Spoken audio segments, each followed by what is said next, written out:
the roll.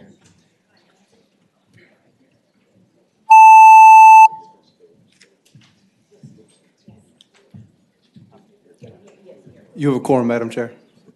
Thank you. I would like to start by letting the committee know that we have an extremely full docket today and tomorrow. If we don't get through them by tomorrow afternoon, we will need to meet Thursday afternoon. So that's a suggestion that perhaps we be briefer than sometimes. I would like you also to know that I've appointed a resources subcommittee that will hear 22 bills that deal with various income tax credits, deductions, sales and use tax exemptions, things of that matter. That subcommittee includes me and Senators Barker, McClellan, Norman, and Newman, and we will be meeting at 4:30 today in Subcommittee Room 1 on the 5th floor. For today's agenda, we are going to take up subcommittee reports first. The K-12 subcommittee heard one bill, my bill. So I will turn the gavel over to Senator Barker. You want me to read the, Janet, you want me to read the subcommittee report summary first? Yes. Yeah. Senator Saslaw. All right, we had, as Senator Howe pointed out, one bill, the Early Childhood Care and Education, and it establishes a licensure system. It requires the Board of Education to establish a unified public-private system for early child care and education. And it transfers the authority to license and regulate the daycare programs and responsibility of the Child Care and Development, it transfers it to the authority to the license and regulate child daycare programs and the responsibility of child care and block development grants from the Department of Social Services to the Department of Education. And the subcommittee recommended it be reported by a vote of 5-0. All right, Senator Howe, you want to present? I'd just like to say that this is a bill that's been worked on for 2 years with numerous stakeholders involved. When we introduced it last year, it was, as Senator Hanger pointed out, not quite ready for our prime time. Now we believe it is, and I'm so pleased that it got a unanimous recommendation. All right. Is there anyone who wishes to speak either for or against the bill?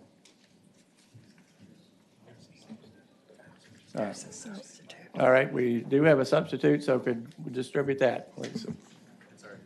Oh, it already been distributed, okay. All right, thank you. Substitute is motion to adopt the substitute. Is there a second? All right, any further discussion? All in favor of adopting the substitute, please say aye. Aye. Aye. All opposed, no. Substitute is now before us. Mr. Chair, Yes. I noticed there's a number of provisions in here on early childhood daycare, and I was on a task force we had 4 years ago or 3 years ago that pretty much rewrote that code, or at least tried to. Are there substantive changes being made? Because that was in general laws. Senator Howe, you want to respond on that?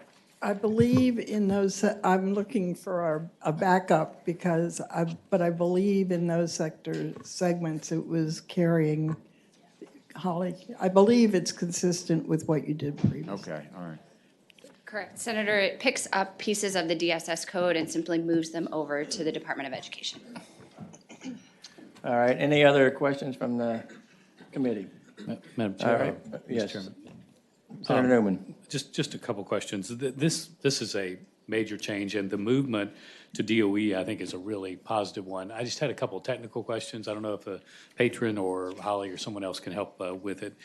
But I see that if you are potentially a high-quality private organization, you can opt out of this. The question I have is can you opt in part? In other words, can you opt in to the quality standards, which I think will be critical, but opt out of the minutia of telling you the size of your doorways. I mean, not that detail, but the small items. So my question is, can you opt in to make sure parents understand if you have a high-quality product, but opt out of the, what is pretty tremendous minutia in the bill?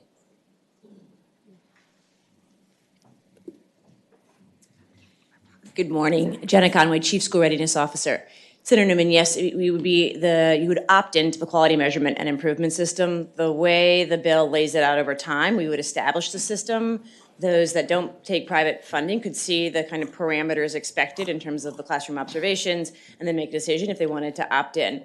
They would be able to opt in and still not take public funding, and sort of the taking public funding comes with another set of the kind of minutiae around health and safety, and so they would have that ability to determine for which they wanted to opt in.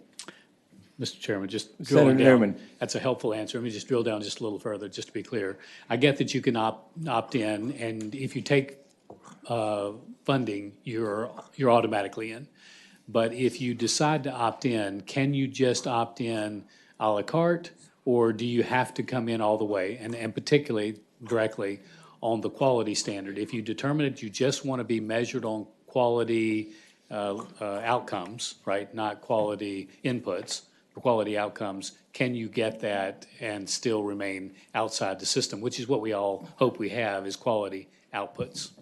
Absolutely. So for example, like it doesn't necessarily change sort of who and how you're supposed to be licensed, for example. So if you are a religious exempt program that does not take public funds, does not desire to take public funds, and wants to opt into the quality measurement system, you'd be able to opt in just to the quality part. Thank you, Mr. Chairman. All right, any further questions? Yes, Senator Hanger. Thank you. A couple questions here. But the couple questions,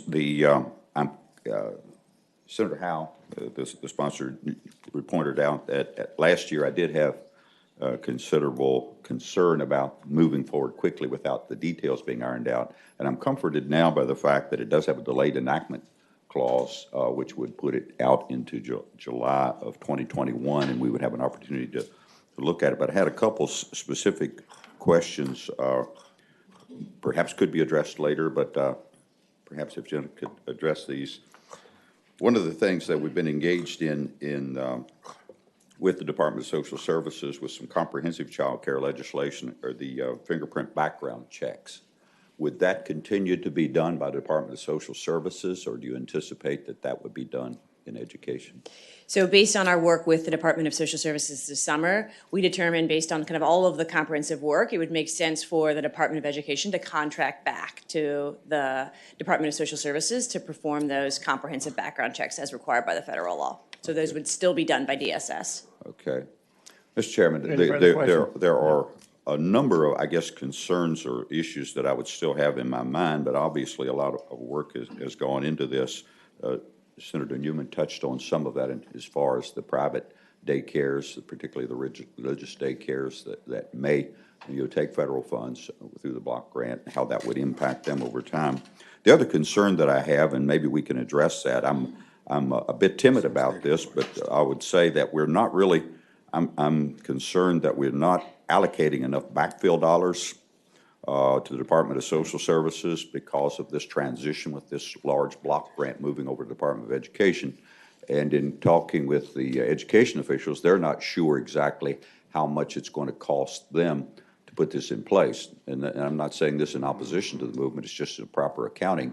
So what I'm timid about is suggesting that we put the clause on the chairman's bill so that and she would certainly have control of that, but that we then take a good look at the allocations of funds. Madam Chair? Any response from the chair? Yes, I would Okay. resist that motion. I think enough work has gone into this that we can go forward, and it does have some delayed enactments. Mr. Chair, I would only say that I will accept her recommendation on that based on the fact it does have delayed enactment, and we'll have an opportunity next January as we're deliberating to address that. All right, thank you. Anyone wish to speak in favor of the bill?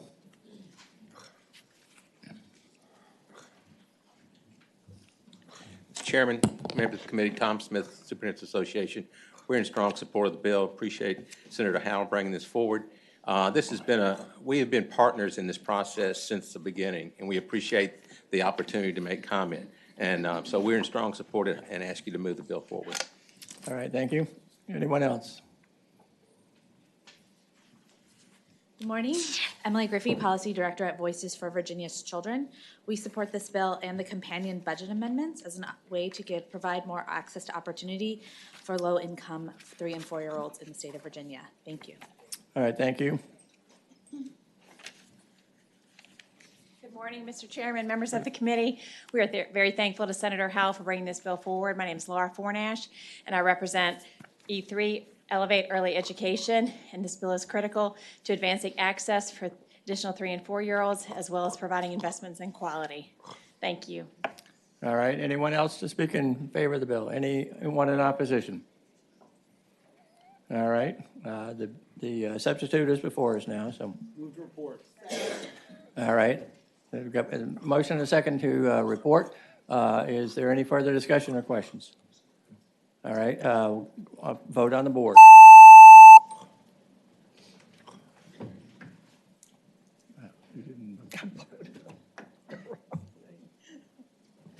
Fourteen ayes, 0 nays, 1 abstention. The bill is reported. Thank you, Senator Barker. Your gavel back.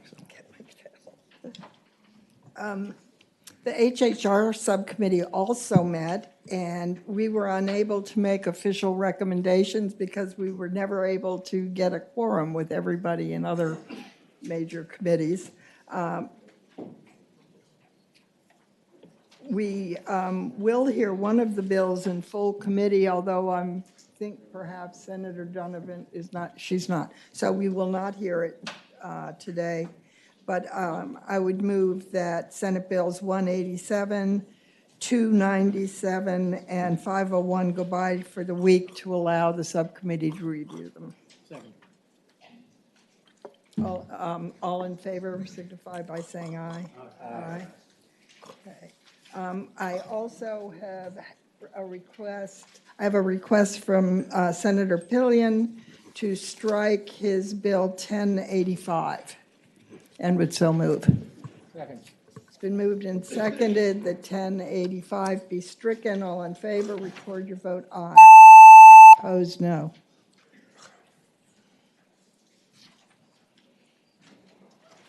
Fourteen ayes, 0 nays. The bill is stricken. Yeah, we're going to get pay raises to people who don't want to enforce the laws, sure. We also have a request passed for the day, Senate Bill 335 and with 338, excuse me. Without exception, we will do so. In addition, we have a request, or I will suggest, we pass by for the day Senate Bill 770, but that we hear testimony about it today. So I would call that bill, Senate Bill 770.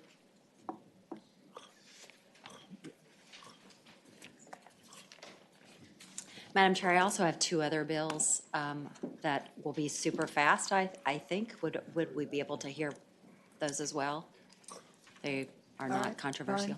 Yeah? Okay. Yeah, sure. Can I start with those? Yes. SB 651 is the Police's Pension and Retirement Board for dealing with Fairfax County specifically.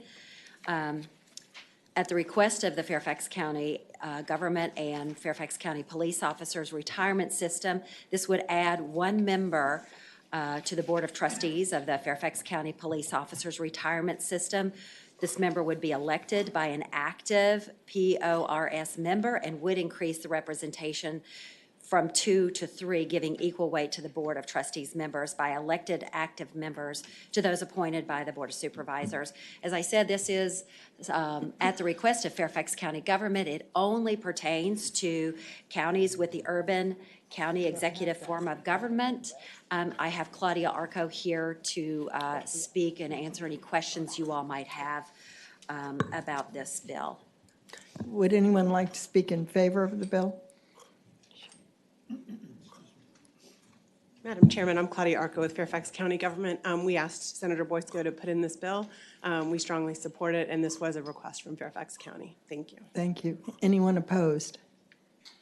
Is there a motion on the bill? It's been moved and seconded. The bill be reported. All in favor, vote aye. Opposed, nay.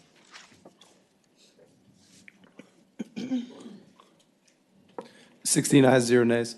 The bill is reported. Thank you. The second bill is SB 652, Police Officers Retirement System Purchase of Membership. This also is coming from a request of Fairfax County and the Fairfax County Uniformed Retirement System members. This would only apply to, again, localities with an urban county executive form of government. Would allow employees move from the ERS or URS to the PORS. Currently, they're prohibited from purchasing service credits in the ERS or URS. This would allow employees with previous service to purchase service credits with the PORS, and that would ensure similar benefits existing across the systems. It again is a request from Fairfax County. Claudia Arco's here to answer any I would questions you just may note have. there's no fiscal impact. There's no fiscal impact to either of these So bills. is there a motion on the bill? I move be reported. It's been moved and seconded. The bill be reported. All in favor, record your vote. Aye. Opposed, nay. 16 ayes, 0 nays.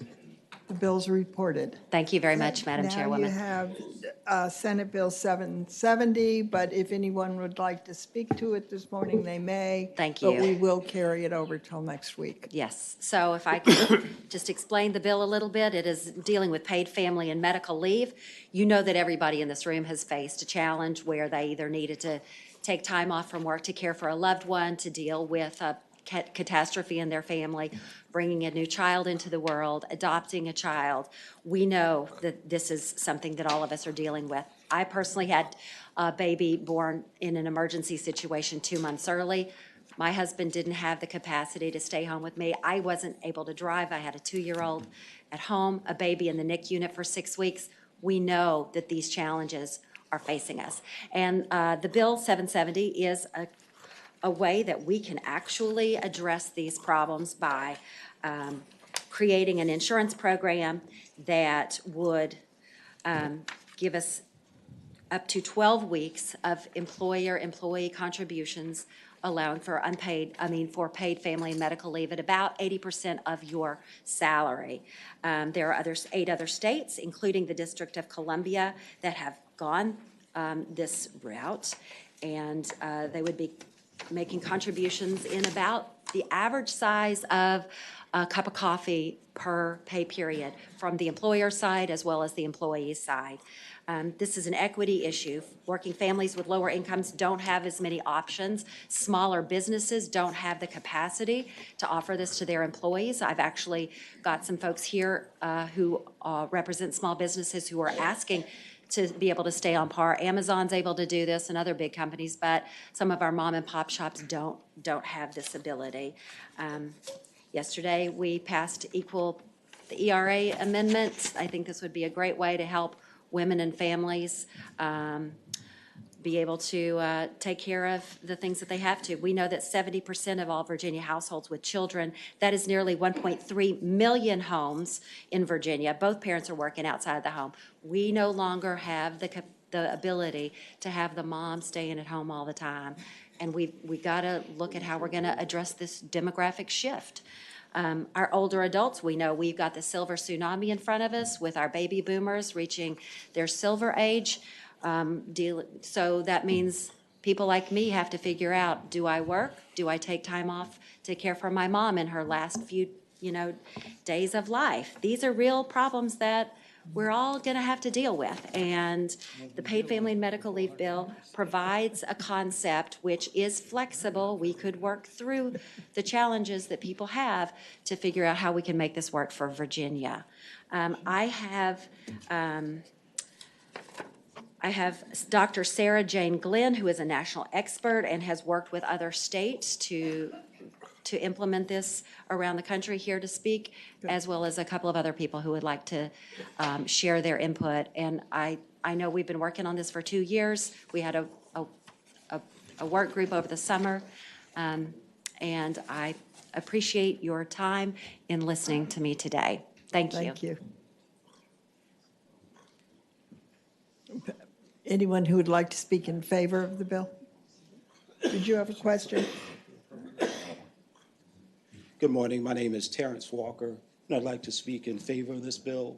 My wife, Tracy Walker, was diagnosed with advanced stage cancer about 6.5 years ago. And over the course of those 6 years, we had numerous hospitalizations, chemotherapy, radiation treatments, in-home care needs, and we also have a small child. And the challenges that we faced throughout the 6.5 years is trying to strategically plan how to use unpaid FMLA leave, which created huge challenges financially for my family, because the health care that my employer provides is also connected to my employment and the hours that I work. But that's also health care that we relied on to make sure she received the care that she needed up until she passed this past July. So I strongly support this legislation and hope that you will as well. Thank you. Is there anyone else? If you would like to speak, please line up so we could go a little quicker. Thank you, Chairwoman Howell, for having me today, as well as the committee. My name is Aaron Sayedian, and I own a business called Well Paid Maids. We're a cleaning company that operates in Massachusetts, Washington, D.C., Maryland, and Virginia. And all of our employees earn at least $17 per hour and receive a full benefits package on their first day of employment. Currently, we offer paid leave through 100% employer-paid short-term disability insurance, and the benefits to our business are really clear. Our employees are happy, hardworking, and dependable because we're offering benefits that acknowledge, like others have talked about, the reality of everyday life. People get sick, people get injured, people have babies. By accommodating these facts of life with a benefit that recognizes them, our employees know that we have their backs, and in turn, they offer better service to our customers. And there are a lot of studies that show this and other benefits for business. The different corporate and state paid leave programs that are out there demonstrate that increased employee retention, satisfaction, and productivity, as well as higher profits, are all great things that are generated by offering paid leave. So in the future, when Massachusetts and Washington, D.C. Start their public programs, right now they're in a ramp-up period that we're paying into, I'm going to be able to cancel our private short-term disability insurance, and I'm really excited about that. The public programs are going to offer broader coverage than what I can obtain as a small business owner in the private market, but at nearly 1/3 of the cost. It's around $20 a month per FTE. Right now I pay $60 a month per FTE to a private company for short-term disability. It's obvious why it's cheaper. When you run it as a state program without a profit motive, the costs go down. In addition to this reduced cost, the state and local programs provide for family leave, which is something that doesn't exist in the private insurance market. At 0.5% of payroll, the cost of paid family and medical leave in Virginia would be negligible compared to these enormous benefits, and I would be skeptical of any business or business group that claims that this is going to be unduly burdensome on employers. What's burdensome is not having a state program, not just for employers, but for employees and the community. In closing, the sky is not going to fall if Virginia passes paid family and medical leave, certainly not on small business. In fact, as a business owner who pays $17 an hour, offers 22 paid days off per year, and provides paid leave, I can tell you that the sky will not fall if Virginia is bold enough to pass not only paid family and medical leave, but paid sick days and a higher minimum wage. Thank you for the opportunity to speak. Thank you.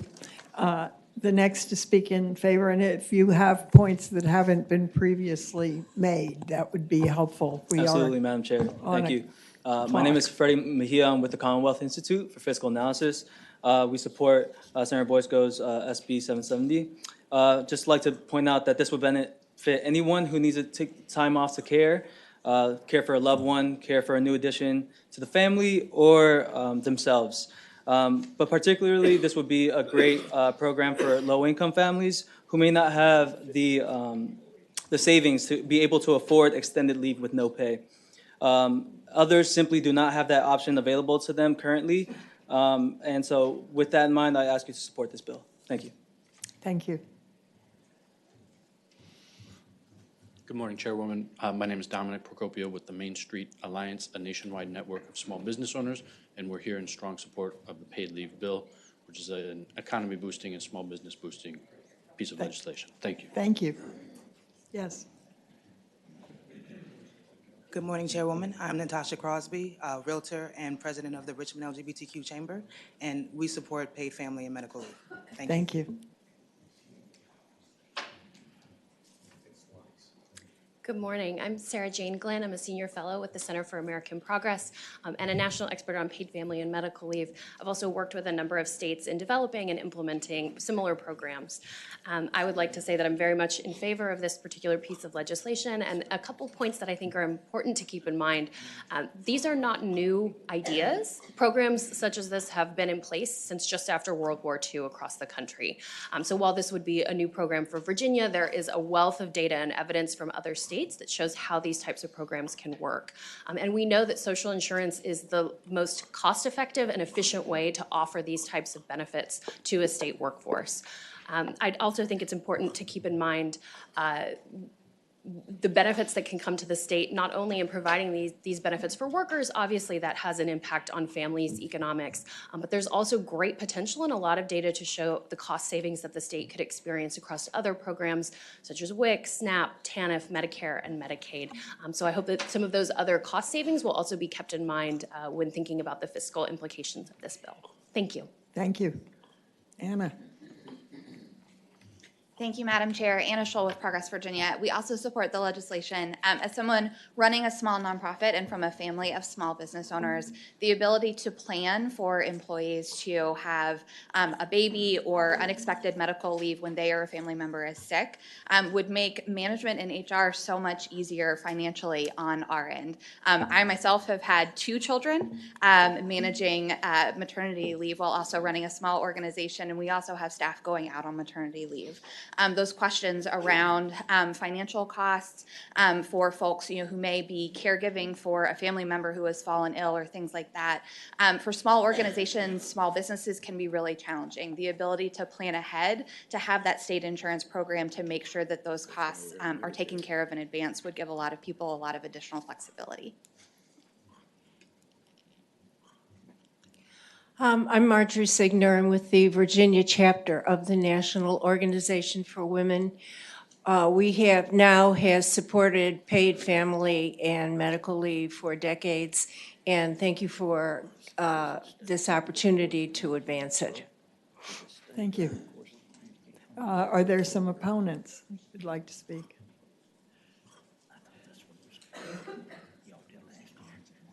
Thank you, Madam Chair. Members of the committee, Clayton Medford with the Northern Virginia Chamber of Commerce opposing the bill. First and foremost, it's too expansive and too expensive. The program offers 12 weeks of leave, which would be very hard for companies of all sizes to manage if an employee were to take that time. It also represents a very large tax increase on businesses, raising the cost of doing business in Virginia, and also taking money out of Virginia workers' paychecks. It also would create a problem where businesses who already offer market-driven and competitive benefits packages to roll those packages back in order to accommodate not just the cost of paying for this program, but also the time off that employees would now be entitled to. So we ask you to oppose the bill. Thank you. Thank you. Good morning, Madam Chairwoman. Nicole Raleigh with NFIB. I represent 6,000 small business owners in the Commonwealth. What this bill fails to recognize is that particularly for small business owners who our average member has less than 15 employees, it doesn't take into account the 12 weeks of leave that someone would be out. Their pay may be covered for the person that's out, but then we have no compensation in how we try to fill that position temporarily, how we try to manage the productivity of our business. So for our members, we balloted our members on this issue actually this November. 80% of them opposed this. And so these are Virginia small businesses here in the Commonwealth. Also, the bill has no protections for the state to maybe raid the fund at some point if there's a downturn in the economy. And it is a significant amount of money to even start up this. So for those reasons, we oppose the bill. Thank you. Madam Chair, members of the committee, Kate Baker on behalf of Virginia Retail Federation. We also have the same concerns about this bill. Replacement of people for 12 weeks, covering this financially is a big burden to our members. Thank you, Madam Chair. Terry Durkin, Vice President of Public Policy for the Roanoke Regional Chamber of Commerce. We agree with the statements that have been made. We believe it's best practice to let businesses decide how to implement plans that work best for them and their employees, and instead of implementing a one-size-fits-all approach across the state. Thank you. Thank you. Thank you. So I would like to clarify something that we just heard from the people who oppose. This bill, if in the insurance program, you're paying your premiums, when your employee needs to take time off because they've had a baby, their salary is covered, and you do not have to double book to pay them their salary that they're gone. You would have the ability to cover, you're no longer paying their salary while they're off, the insurance is. Then they would have the flexibility to hire somebody to replace them temporarily. I'm going to leave you all with this. My friend Brenda worked for a small nonprofit, one of the really popular ones in Northern Virginia. She got cancer, and the nonprofit didn't have the capacity to give her paid family leave to take care of herself. A month before she died, she was still working. She was still doing their fundraiser. She was their development director. They would have loved to have given her time off and pay her to let her take care of herself. She quit the day after. It was in mid-October, right before the election. She quit right, and before Thanksgiving, she passed away. We have people who are facing these challenges every single day, and it is incumbent upon us to try to figure out a way to help our businesses, our small businesses who are actually asking for this, and our families who are trying not to have to make terrible, terrible decisions, whether they're going to continue working or whether they're going to tell their loved ones, I can't take care of you. I appreciate you all for listening to this. I understand it's got a large fiscal impact. Let's figure out how we can solve that issue. It's a loan at the beginning that we need to make, which would be repaid, and other states have done this. There are flexibilities, whether it's employee contributes only and let the employer not have to. There are ways we can work through this. I am asking you all to consider continuing this conversation with me. This is important, and people are depending on us to make these good, reasonable decisions. Senator Peterson. And Senator Boysko, first of all, I appreciate you bringing this forward. This is a critical issue, and I like the fact that this is a program that pays for itself. I respect that. Now, I own my own business. A couple things that would jump out at me. One is these benefits vest immediately. So I could hire somebody, and then the next day they could basically take 12 weeks off, okay? I'm just saying that's under the bill. It says it vests immediately.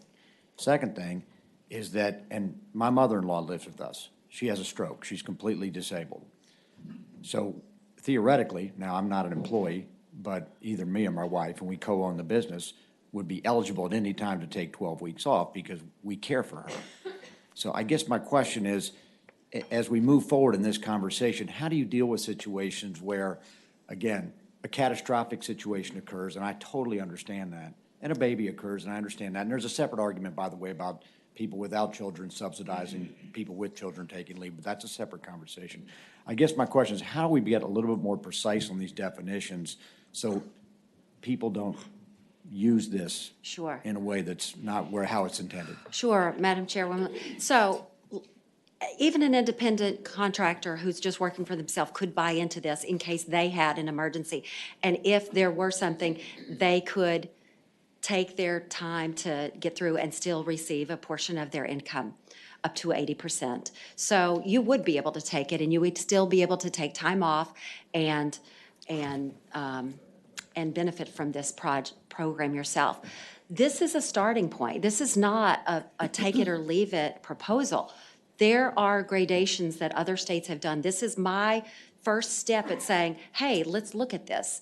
What works for Virginia? So we could include time limits to say you need to have worked, invested, as like a retirement system does. There's flexibility here. And that's why I'm hoping that we can continue this conversation instead of just shutting it down. Does that make sense to you about? Okay, thank you. Senator Norman. Madam Chairman, you've heard me say this before, and usually we hear these situations in courts. I never legislate by the most egregious story that can be told. Sure.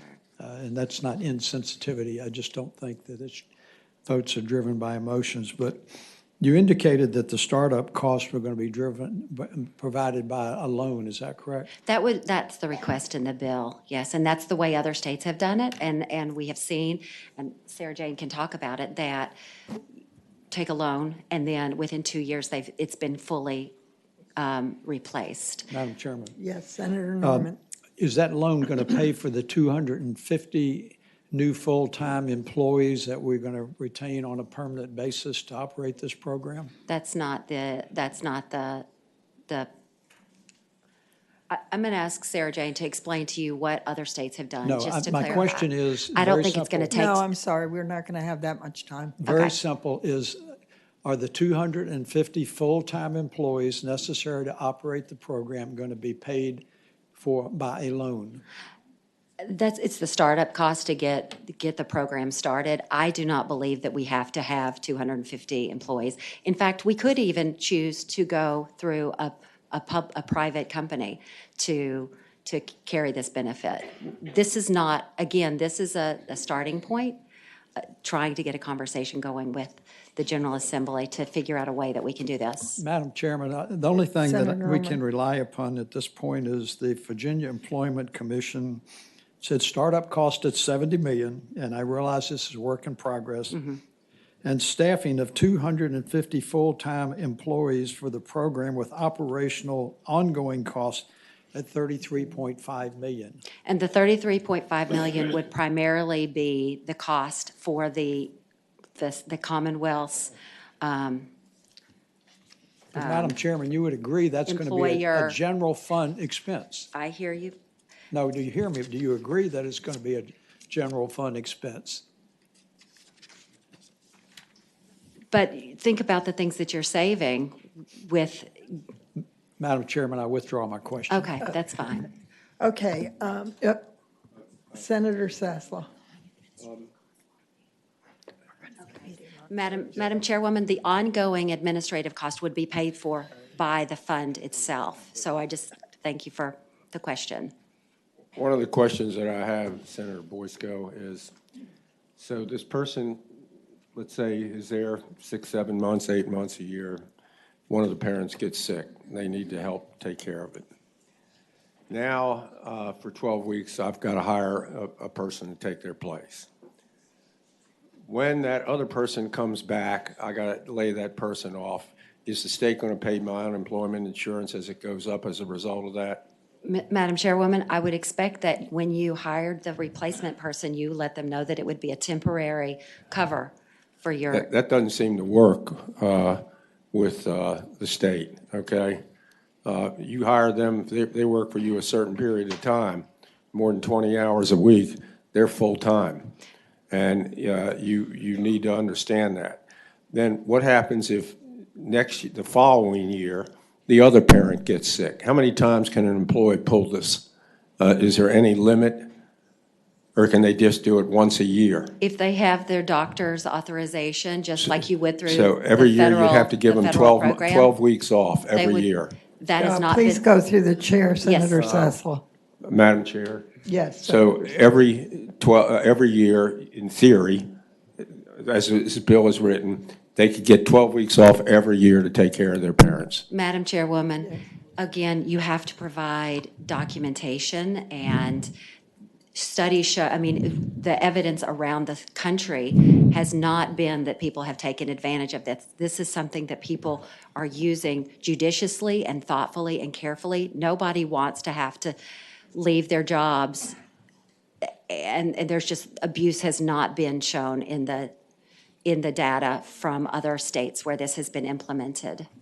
Okay, thank you, Senator Boysko. Thank you. We are going to pass this by for the week Thank you. and look at some of the numbers. They are, as Senator Norman indicated, staggering. So Yes, thank you very much. Thank you, Madam Chairwoman. I appreciate it. Have a great day. Thank you. Next to sign up is Senator Cosgrove. You have Senate Bill 54. Yes, Madam Chairman, good morning. Good morning. Good to see you all. Madam Chairman, Senate Bill 54 is a bill I carried last year. It would allow retired trained police officers to commence working in public schools as safety officers employed by those school divisions. In that scope of employment, they would not get additional VRS retirement benefits. They would just be straight salaried employees of the school system. Madam Chairman, I've looked at the fiscal impact statement, and they're quite insistent that instead of a delay of 60 days from time of retirement to go to 1 year, and that reflects what we did with teachers several years ago. And that being said, Madam Chairman, I would offer a line amendment on line 107 of the bill to strike 60 days and insert 1 year.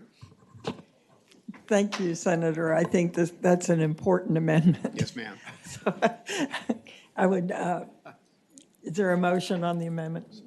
It's been moved and seconded that the amendment be agreed to. All in favor, say aye. Aye. All right, thank you, Madam Chairman. And now the bill as amended would allow these highly trained police officers, law enforcement officers, once they've retired from the VRS system, after a year's delay, to go back to work in different public school facilities. That could be either elementary school, middle school, high schools, or even our colleges. Madam Chairman, members of the committee, we have seen some of the horrific displays that have happened in different schools, and certainly even in Virginia Beach. Many times law enforcement is a good number of minutes away from a school or a university that may be experiencing an event such as this. If we have these highly trained officers who know how to diffuse situations, deal with problematic people, they've been doing it for 20 years or better. They have to have been trained in a police academy and had a full career as a law enforcement officer in order to be considered for this. Let me reiterate, they would not get any more VRS benefit. Their VRS benefits would be basically static from the time they retired. They would just draw a salary from the school system that employs them. And it is voluntary for the school systems. They don't have to employ these people if they don't want to. That's pretty much the bill, Madam Chairman. Thank you. Are there any questions for the patron? Does anyone? Yes, Senator Newman. John, just wondering, I like your bill. I'm just wondering, have you ever considered allowing local governments to use it? I know they've got a different structure and the disallowance is a little different, but it seems to me that certain local governments could also benefit from having this type of security as well. Madam Chairman, I'd answer Senator Numa by saying I had thought of that, but I think this is an important bill. I didn't want to make it gargantuan, okay? I was really looking at local school systems and universities, but I would be open to that if the Committee on Finance and Appropriations thinks it's a good idea. I think that's a good idea, but my bill is basically just schools. Okay, is there anyone in favor of the bill? Sorry, excuse me. Good morning, Madam Chairman. Wayne Huggins, State Police Association. We think this is a very, very good bill. As the Senator has correctly pointed out, these people, particularly state police officers, are highly trained, and they don't just quit being who they are when they retire. And I think particularly with the year's break in service, that tends to argue against the argument that people would retire just to do this. With a year's break, I don't think that would be a factor, and I think this is an important measure and should be moved forward. Thank you very much. Thank you. Madam Chairwoman, Tom Smith with the Superintendent's Association. Every year, I get calls from superintendents about bills like this in support. Resource officers or security officers have become an integral part of what we do, primarily at middle and high school, and there's just not enough through the sheriff or police office to fill the need. So we would ask you to support the bill. Good morning, Madam Chair, members of the committee. Jeremy Bennett with the Virginia Association of Counties. We're in support of this bill. We feel it is a local option and gives another tool in the toolbox to our members who, like Dr. Smith say, feel the need to provide additional security in our schools, and having an ability to attract and retain a trained, qualified group of individuals that this pool would allow would be definitely helpful. So we support the bill. Yes. Good morning, Madam Chair, members of the committee. I'm Jonna Cosmoon, and I represent Chesapeake, Loudoun, and Norfolk schools, and we strongly support this bill by Senator Cosgrove. The bill would help incentivize the most qualified candidates, which are retired law enforcement officers, to work in our schools. And if they actually want to work, they would actually lose part of their retirement currently. And if they're an SRO, they shouldn't do that because this is extra. It's an extra job, and they should benefit from it personally as well. As you know, also it's becoming harder and harder to recruit and retain qualified people in the school systems, and this would be an extra incentive for those people to come and work with our children and protect them. Thank you. Thank you. Good morning. Madam Chair, members of the committee, I'm Dana Schrodt. I'm Director for the Virginia Association of Chiefs of Police. I can't improve on the comments already given. We have supported this legislation for a long time. We urge the committee to do so as well. Thank you. Senator Marsden. Thank you, Madam Chair. Senator Cosgrove, I have any number of employees that used to work for me in the Juvenile Detention Center in Fairfax who are doing this work. They've worked with kids in problem situations and probation officers as well. I don't want to do anything to the bill right now, but you might consider in the future adding some of these other categories to that, because these folks are just excellent with kids, especially in school security situations where there's no firearm requirement involved. So just keep that in mind. But this kind of thing has worked very well. Thank you, Madam. Thank you, Senator Marsden. Madam Chairman, I'd just say, we've seen just in the last week the ability of our Capitol Police and our state police to diffuse situations when necessary. I just think that they can take these talents the citizens have paid for already for 20 years and use them to protect our students and others. Thank you. We have seen this bill or very similar bills in the past, and they've always had the clause put on them. I think you and your advocates have made a great presentation that I at least am taking very seriously. But I wonder if we have a motion on the bill. So moved. To add the clause. Okay. Okay, it's been moved. Is there a second to add the clause? It's been seconded. All in favor of adding the clause, please say aye. Aye. Opposed? Okay. And then we will move. It's been moved and seconded. The bill be reported as amended. All in favor, vote aye. Opposed? No.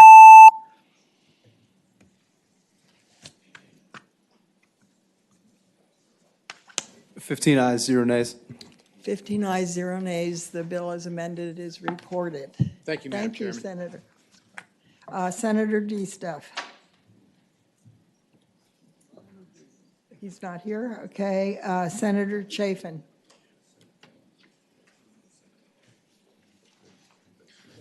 Good morning, Madam Chair, members of the committee. Good morning. I would ask that this bill just go by for the day. Go by for the day. Yes. Okay. Without objection, the bill will go by for 2, 3, 4 will go by for the day. Thank you. I'm sorry you had to wait for that. Let's see. Senator Bell. Good morning, Madam Chair, committee members. This bill is SB 345, and what this bill would do would add the presumption of disability for infectious diseases only to the correctional officers and full-time sworn members of the Department of Motor Vehicles. To classify this, we're authorized 6,500 correctional officers. We're about 5,800 right now, and there's only 75 of the DMV officers, so it's a very small pool. We looked at this in a way to try to recognize the dignity of this group of officers. They have a very dangerous environment. They're the only peace officers in Virginia that do not have the presumption to keep the costs lower. We've only done the infectious diseases. Other presumptions include hypertension, heart disease, and other very expensive things. The fiscal impact on this is actually pretty low. but it's really a matter of respect for these officers. They're in very dangerous situations every day with HIPAA protections. They don't know which prisoners have hepatitis C, which ones have HIV, but they're in close contact and often exposed. The way the bill is written, there would have to be a documented exposure for them to be able to file a claim. I will tell you that currently a number of the claims that are filed are approved, so this would be the delta between those that aren't approved, so that's one of the reasons why the fiscal impact is smaller, but it would give a great deal of assurance and have the back of those who protect us and keep us safe. With that, I'll be happy to answer any questions that you might have. Are there any questions for Senator Bell? Would anyone like to speak in favor of the bill? Anyone opposed? It's been moved and seconded. The bill be reported. All in favor, vote aye. Opposed, no.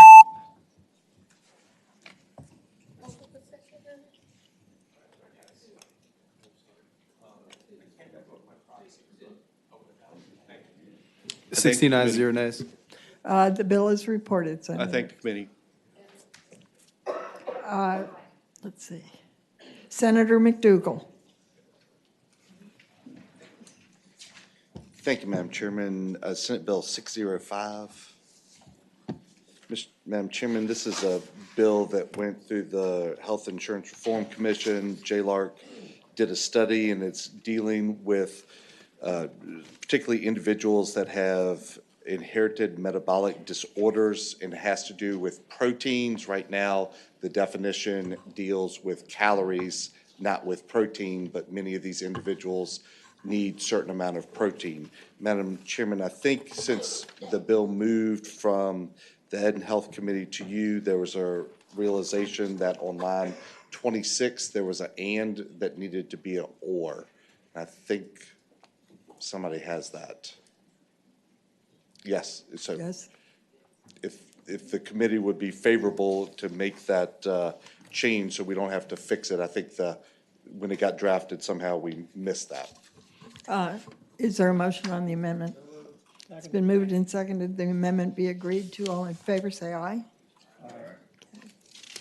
Madam Chairman, as we went through this, again, it did go through the Health Insurance Reform Committee review, and I believe that it has pretty much no fiscal impact because it is really a definitional change, and these are people we thought we should be picking up from the beginning. Okay. Is there anyone who wants to speak in favor of the bill? Madam Chair, Andrew Lamar on behalf of the Academy of Nutrition and Dietetics. Appreciated the opportunity to work with the HERC and the health plans to come to consensus on this bill, and would appreciate your support. Thank you. Thank you.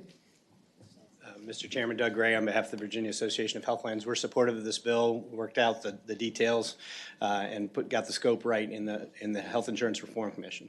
Thanks. Thank you. Anyone opposed to the bill? Madam Chairman, it's always shocking when Mr. Gray is supporting one of my bills. I thought that as well. It's been moved and seconded that 605 be reported. All in favor? Aye. Opposed? Nay. 14 ayes, 0 nays. 14 to 0, the bill is reported. Thank you, Madam Chairman. Madam Chairman, the next bill I have is 606. Madam Chairman, this one is a little more complicated. We have to lay the framework for the committee, and then I might make a suggestion. Back when we changed the retirement system for all state employees, it included judges. And Madam Chairman, what we have seen since that time is if you are elected by the legislature to go on the bench and you have not been a Commonwealth's attorney, not been a public defender, or not been a legislator, then your ability to vest in that retirement process takes longer than the time that you're on the bench.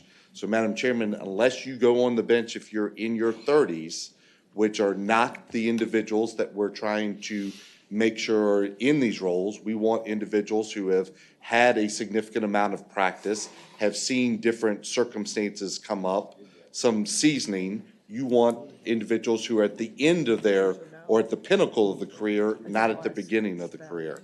So, Madam Chairman, in order to deal with that, we came up with a proposal, and that we just took a crack at it, that would change that retirement for judges. And again, it really impacts the individuals who are looking at the judiciary as an option. Because if you've been in practice for 25 years, have any sort of income, you can't vest in the system.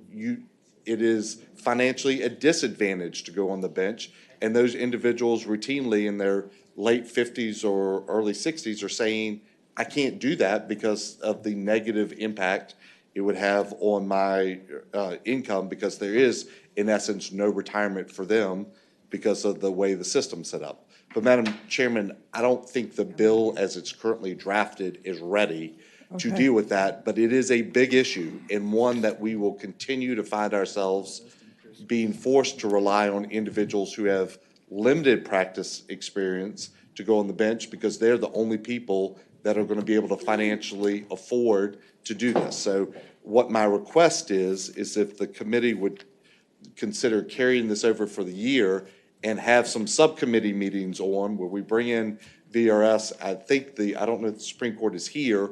Privately, they're very much in favor. I don't know that they are publicly articulating the concern that I think is really significant. Madam Chair. Senator Peterson. I like this concept. I agree with you. Some of the details we need to flesh out, but one of the concerns are that the candidates we're going to get for circuit court judges, for example, will only be Commonwealth's attorneys, PDs, or GDC judges, because they're already in the system. Right. And most attorneys, in their 50s, it's hard to walk away from the income, and then, like you said, you lose the ability to create that wealth. So I think this makes sense, but I would move to carry it over. It's been moved that it be carried over and moved and seconded, with the understanding it'll be looked at in the interim. Senator Edwards.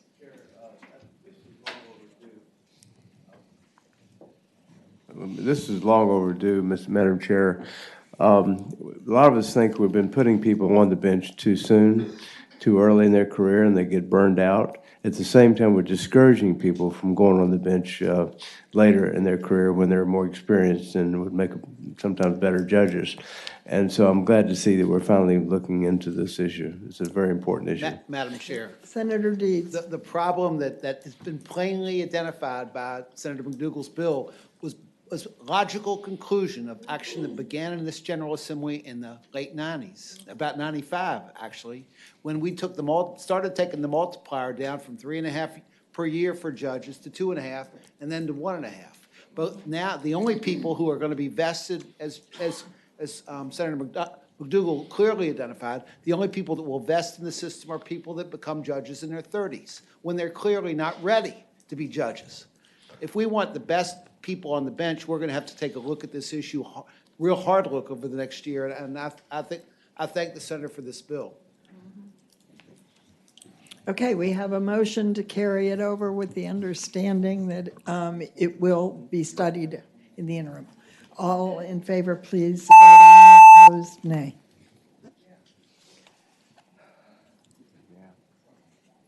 Senator Norman would already vest, so he's not worried. 15 ayes, 1 nay.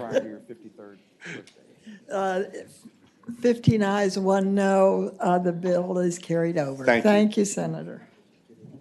Senator Peake.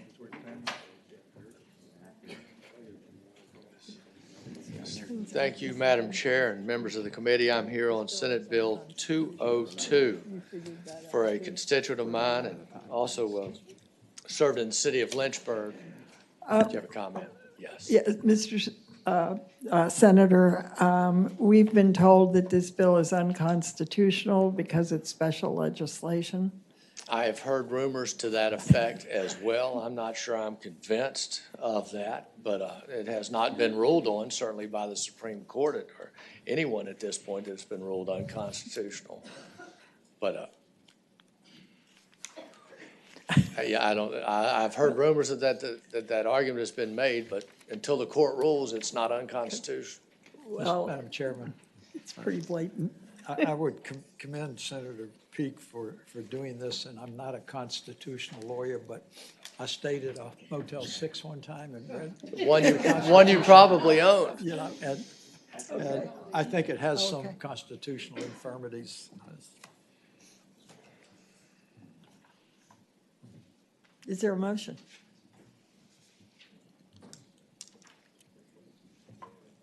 PBI. Move to PBI. Second. It's been moved and seconded the bill be PBI'd. All in favor, vote aye. Those opposed, no. Oops, sorry. 14 ayes, 0 nays, 1 abstention.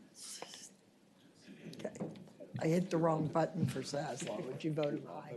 I think you wanted to vote no. Thank you, Senator. Thank you. All right. Next is Senator Surabel.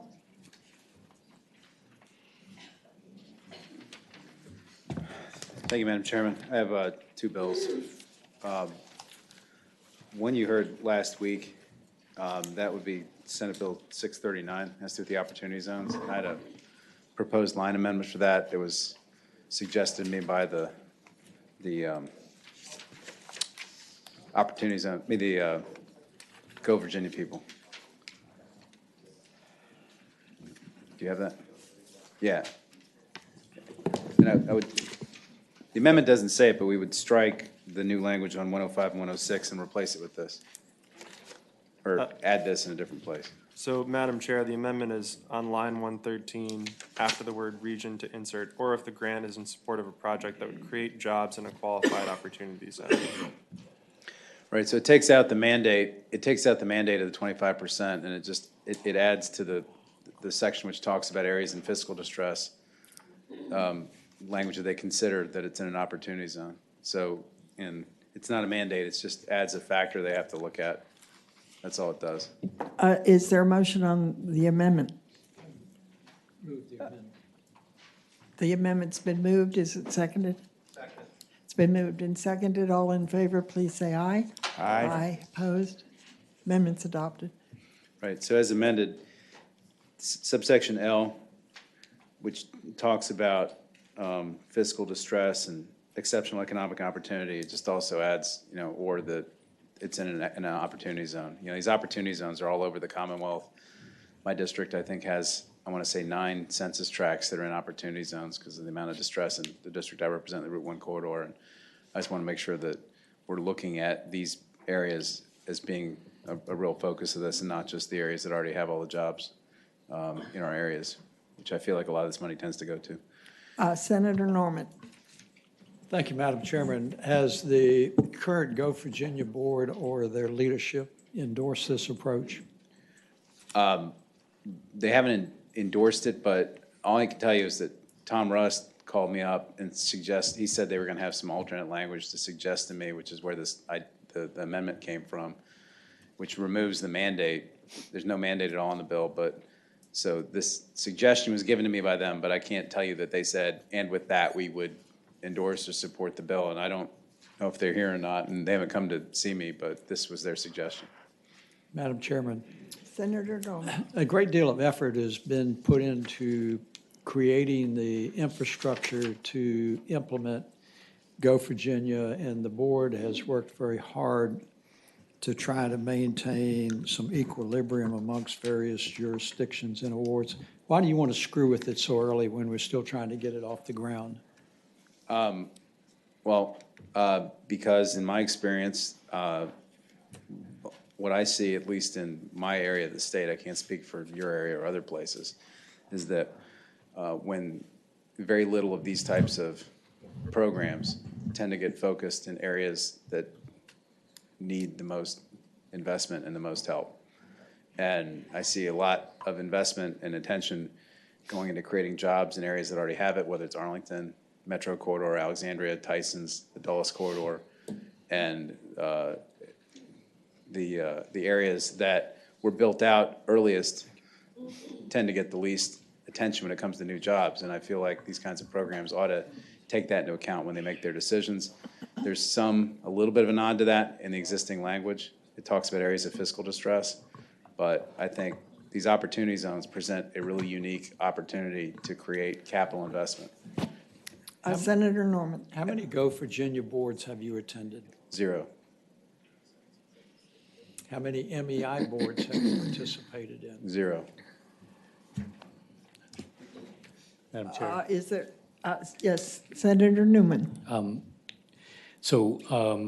I'll just look through, and I can't find that you've also included the hub zones or enterprise zones or the other federal designated zones. Have you picked up any or all of those? Those are kind of the other areas that, Madam Chair, I don't think they're in there. And also, I just wonder a little bit, because I'm not the big Go Virginia guy. I mean, honestly, I don't know that I'm there anymore. But in our region, what Virginia Tech and some of these other guys do is important. So the colleges, universities that are producing the innovation that helps our region are, and I don't know that you've allowed for those colleges, universities for some of our areas either. Is that correct?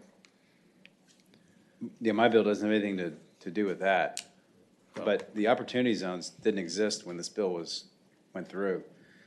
The Go Virginia predated the opportunity zones by about 6 months, I think. And it's a really unique opportunity to create investment. That's why I thought it ought to be mentioned. Further questions? Would anyone like to speak in favor of the bill? Anyone opposed? It looks like quite a lot. If you could each be brief, that would be great. Thank you. Oh, there. Oh, good. Okay, here they come.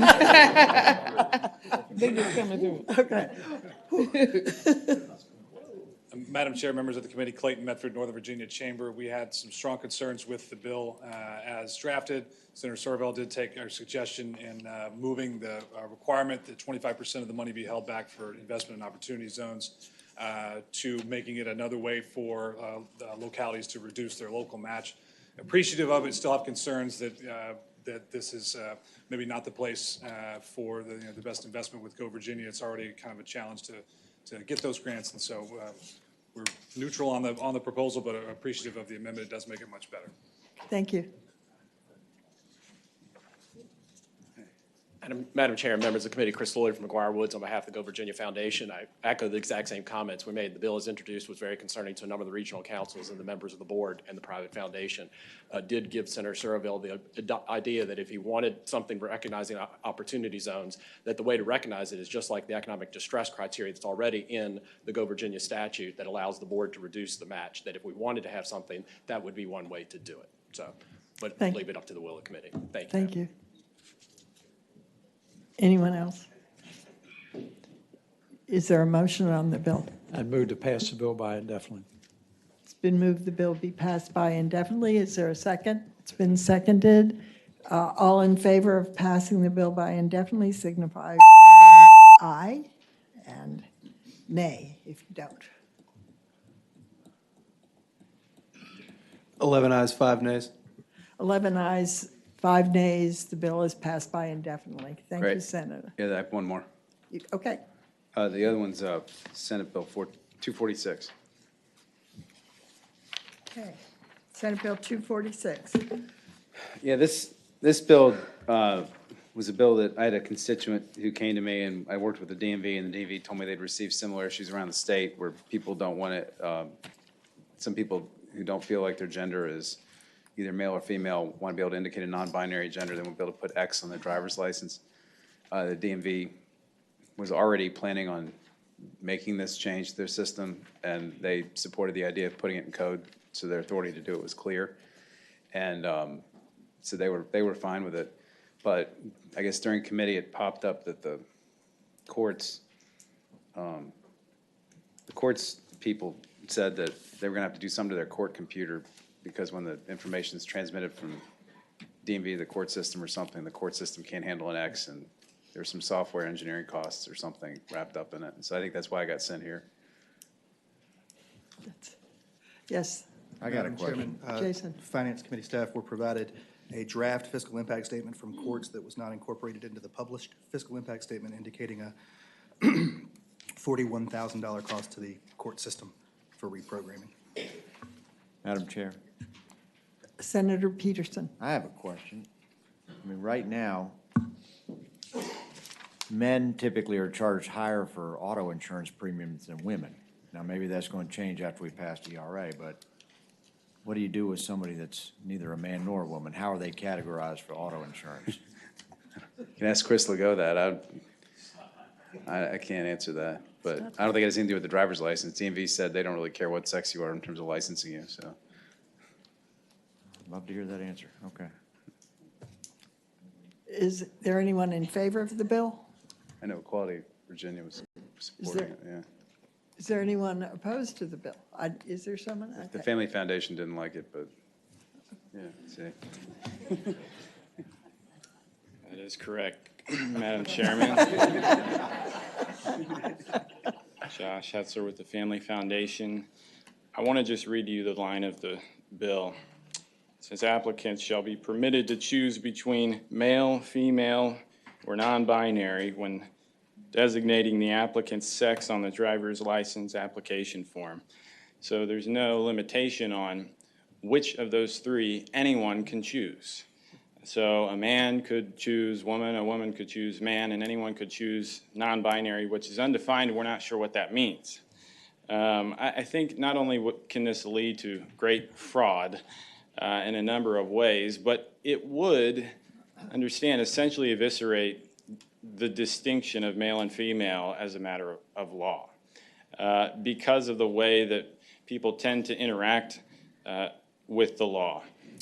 Consider a police officer stopping someone and them in every way being a man, and yet their license says woman because they were able to designate that.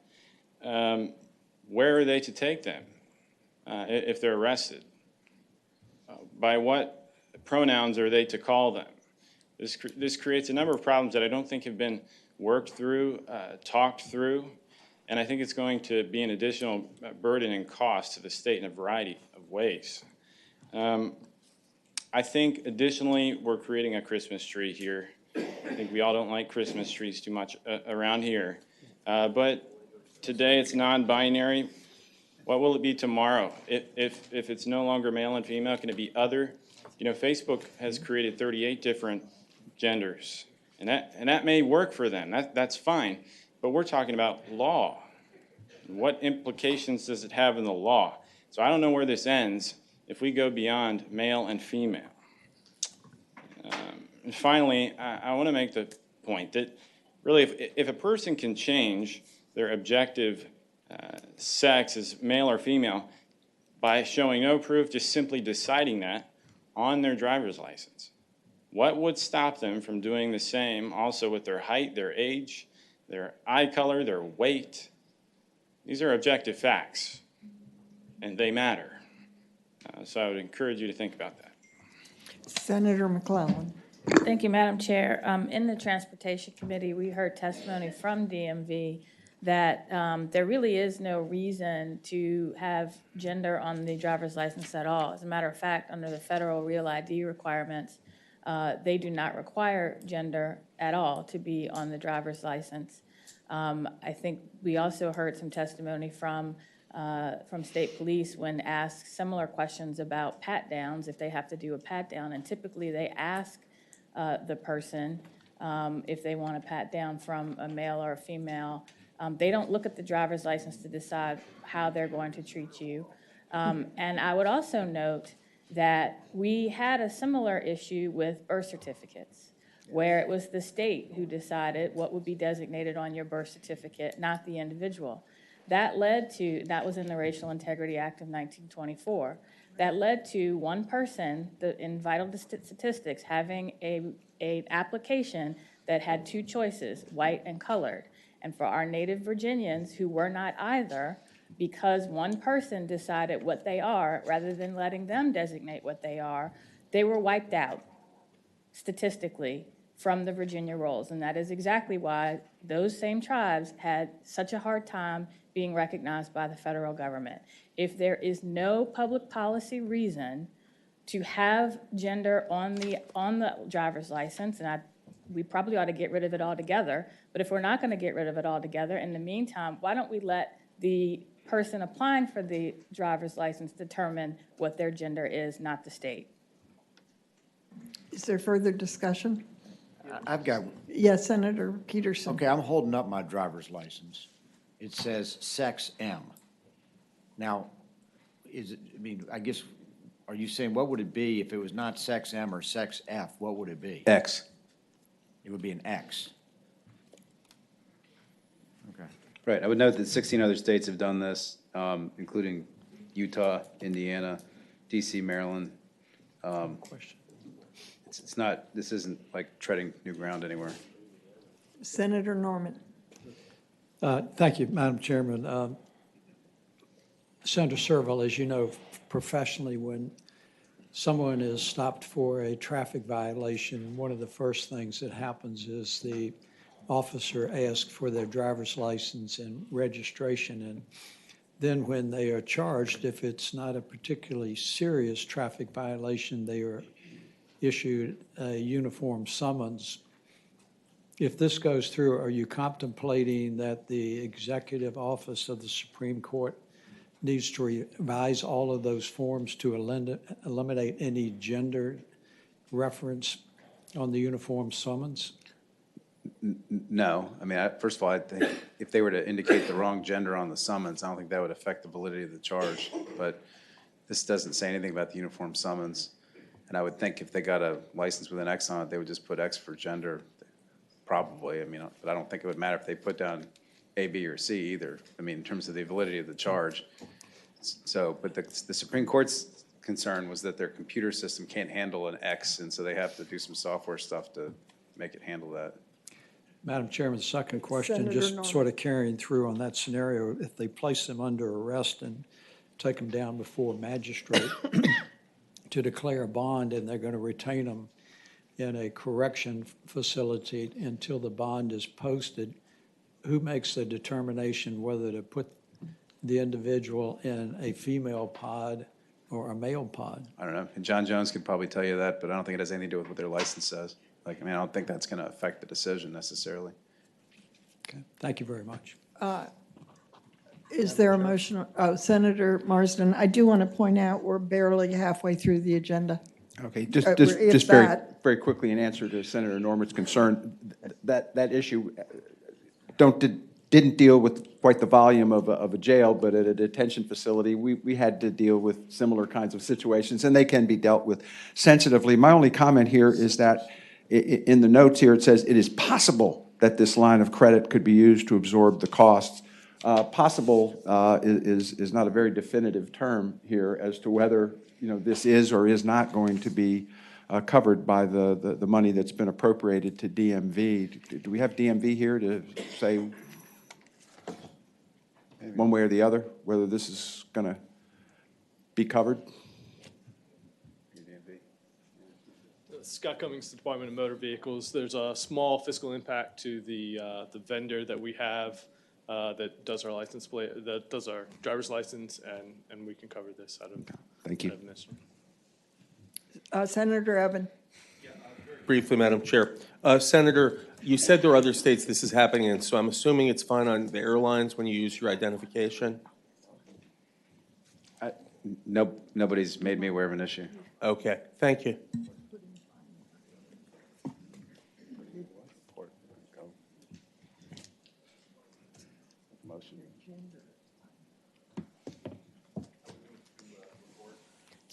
It's been moved and seconded. The bill be reported. All in favor, record your vote. All opposed, nay.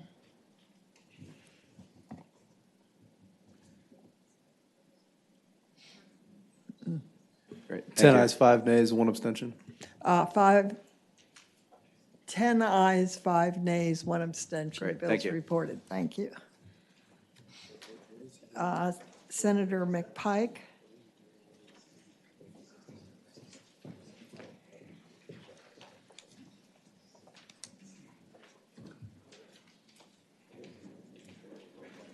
I don't see, oh, here. Oh, he was here a minute ago. I'm sorry. Okay. Senator Stanley.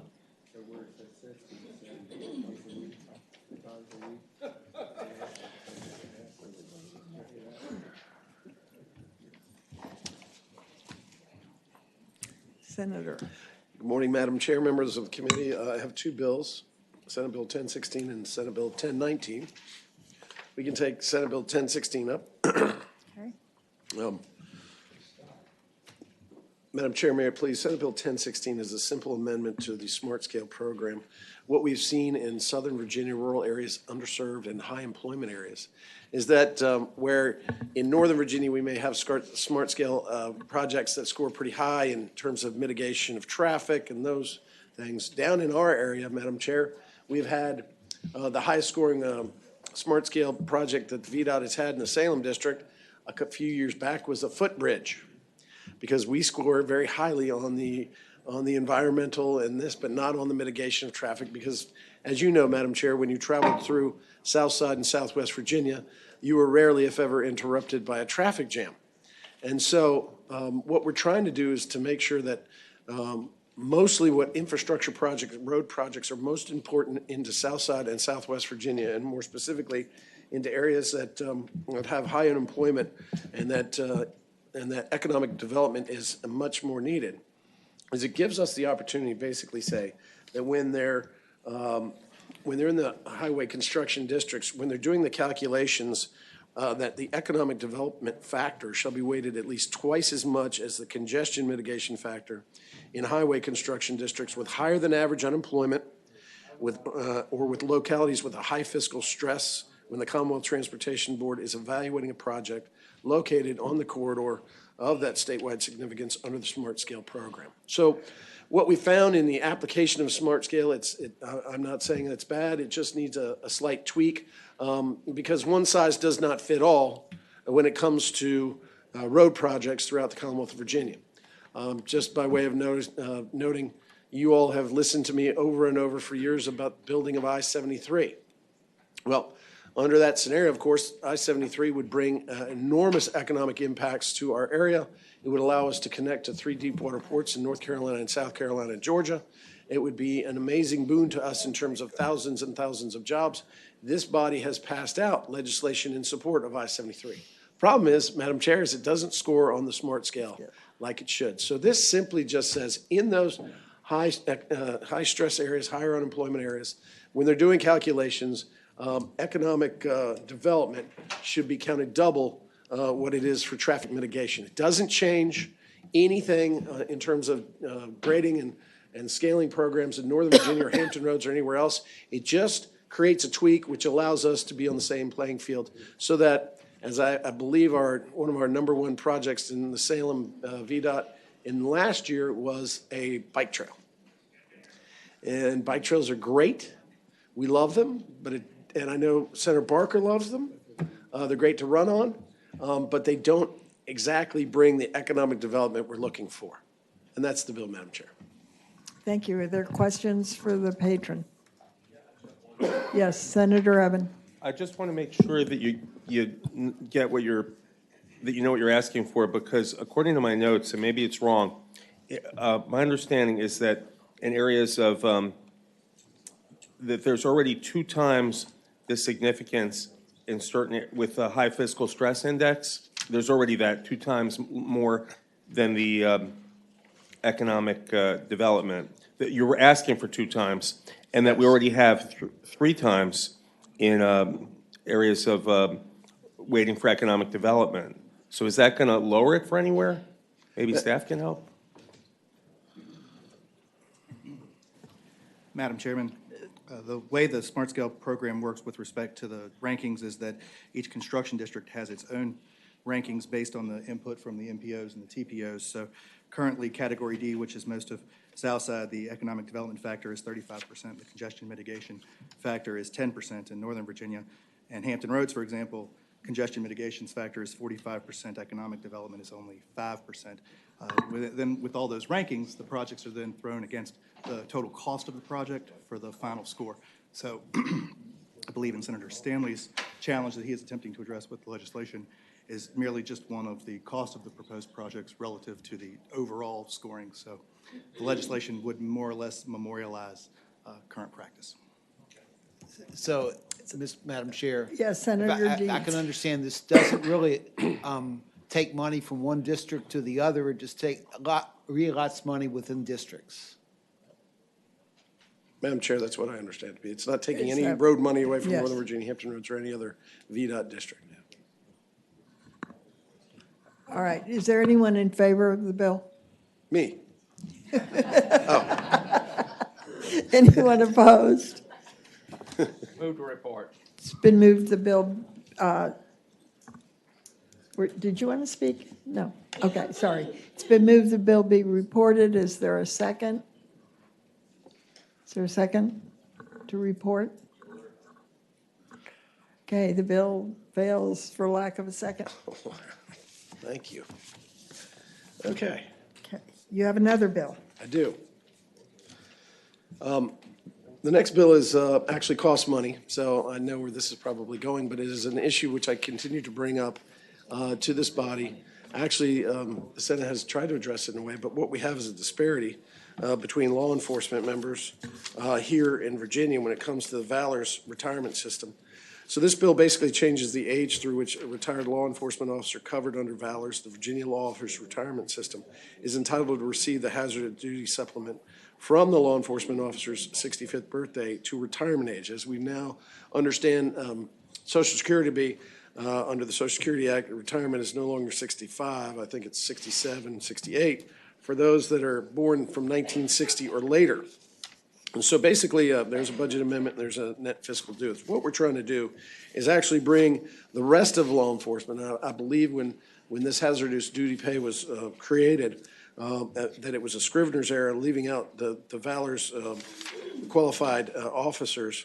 And so this is bringing those officers, which would be necessarily Department of Game and Inland Fisheries, ABC, and those who received hazardous duty pay, because of course their job in law enforcement is just as important as it is for any other law enforcement officer. So they should be on the same level, not only in retirement and supplement, but also treated equally and fairly, so that in terms of recruitment, that they get the best and the brightest officers that they had before.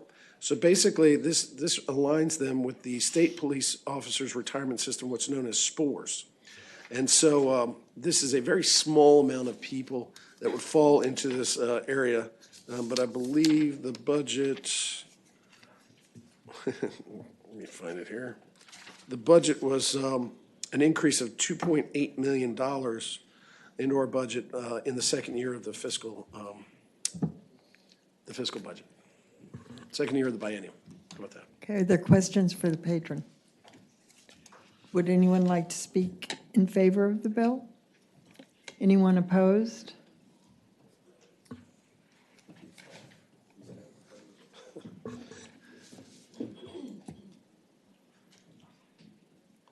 Are there comments on the bill? Very exciting here today, you guys.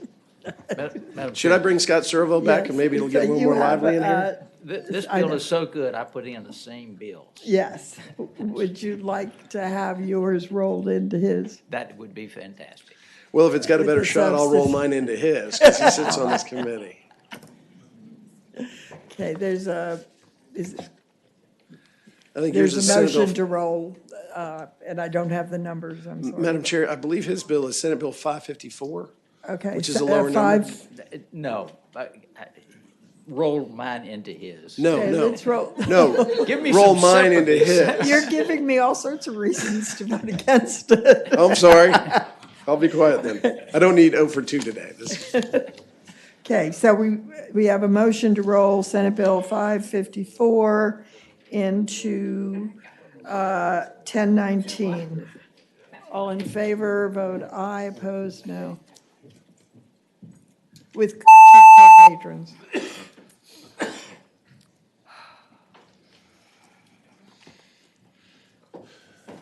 16 ayes, 0 nays. 16 ayes, 0 nays. So now we have a substitute. Madam Chairman. Yes, This Senator is- Ruff. This is a serious issue because as the federal law has changed, it has left people in the worst possible time without the benefit that it's 60, between 65 and 66 is not the best time in the world for these folks to be left out in the cold. That's right. I would therefore move that it be reported. It probably is going to have a clause on it, though. Yes. I appreciate you mentioning the clause because the cost is significant at virtually $2.5 million general fund and a liability on our already not sufficient VRS of $35 million. I move to add the clause. Okay, it's been moved. Is there a second to add the clause? And seconded that the clause be added. All in favor of adding the clause, say aye. Aye. Aye. Opposed? Okay, now is there a motion to? It's been moved and seconded. The bill be reported Second. as amended. All in favor, vote aye. Those opposed, nay.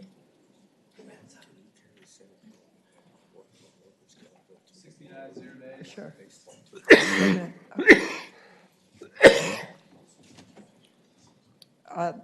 I'm sorry, I didn't hear your vote. It was 16 ayes, 0 nays. Bills reported. Thank you, Madam Chair. My sir. next bill is about the smart scale, which is, I thought I'd try it again. Yeah. Sorry. Thank you, Madam I think I've heard that. Wait a minute. Senator McPike. Thank you, Madam Chair and members of the committee. Senate Bill 741 is one of the vehicles that you're considering that deals with PTSD. The approach in 741 was to take a presumption, and I know Senator Vogel also has a similar vehicle with Cosgrove. Yeah. Senate Bill 924 rolled into Senate Bill 561.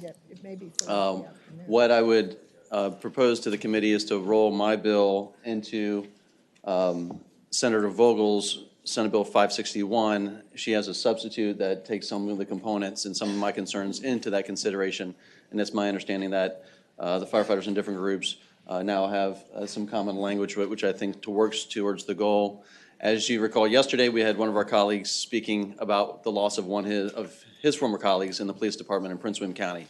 And so I know that the committee understands the impact, the breadth, and the importance of PTSD for first responders, and would ask the committee act favorably. So I'd ask that my bill be rolled in co-chief patron into Senate Bill 561. Is there a motion to? It's been moved and seconded. All in favor, say aye. Aye. It's recorded, sorry, it's recorded. Recorded vote aye, opposed, nay.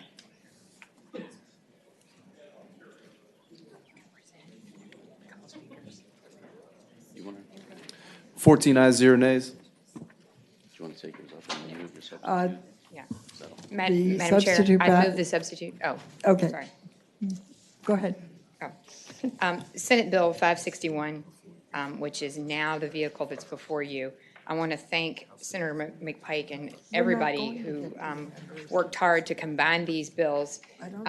Senator McPike's bill was a presumption bill, and now this merges those two, and now this makes it an occupational disease, and I think everybody preferred this vehicle with his changes. So effectively, without belaboring this, because I think many of you have heard this bill before, I would just tell you that PTSD is something that very, very much needs our attention, and I think the resources that will be directed to help these men and women who so desperately need that early intervention will, I think, contribute greatly later to their overall physical health as well. And so I know there are a number of people here who would like to testify and came quite a distance. So if you would allow me, I will yield the remainder of my time to those folks. Okay. Those in favor? Morning, Yes. Chairwoman. John Wright, on behalf of the Virginia Professional Firefighters, we rise in support of Senate Bill 561 and would encourage a yes vote by the committee. During the 2019 General Assembly session, legislation was introduced to provide workers' compensation benefits for firefighters and law enforcement officers for PTSD. However, that legislation was sent to JLARC for further review and analysis. The JLARC study completed and concluded in December, and it confirmed that it is difficult for first responders to prevail on a PTSD claim under current case law. The courts and the Workers' Compensation Commission have denied benefits for PTSD as an injury because the circumstances public safety workers encounter could be expected in their profession. In other terms, these individuals are just expected to deal with it. Virginia's firefighters and law enforcement officers spend their days confronting death and destruction. The nature of their job yields erratic sleep patterns, significant time away from family, and long work hours. Consequently, our firefighters and law enforcement officers are exposed to significant stress and feelings of isolation. Occupational stress experienced can lead to behavioral health issues such as PTSD, substance abuse, depression, and even suicide. Please support defining PTSD as an occupational disease for Virginia's first responders. Senate Bill 561 outlines that individuals diagnosed with PTSD following a list of qualifying events would be eligible for compensation benefits. These types of qualifying events are the ones that the general public either never see or would never want to see, but our firefighters and our first responders witness them every day they work. Thank you.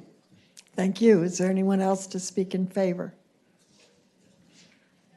Madam Chairman, Wayne Huggins, Virginia State Police Association. I won't reiterate what's already been said, but this is an extremely, extremely serious problem. Over 200 police officers committed suicide throughout the United States last year.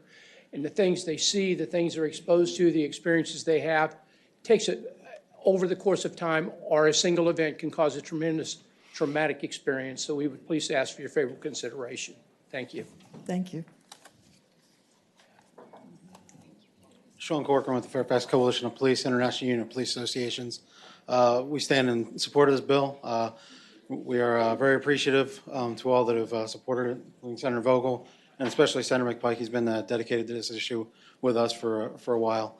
Again, I won't reiterate what's already been said, but I will also say that another great benefit of this bill is that it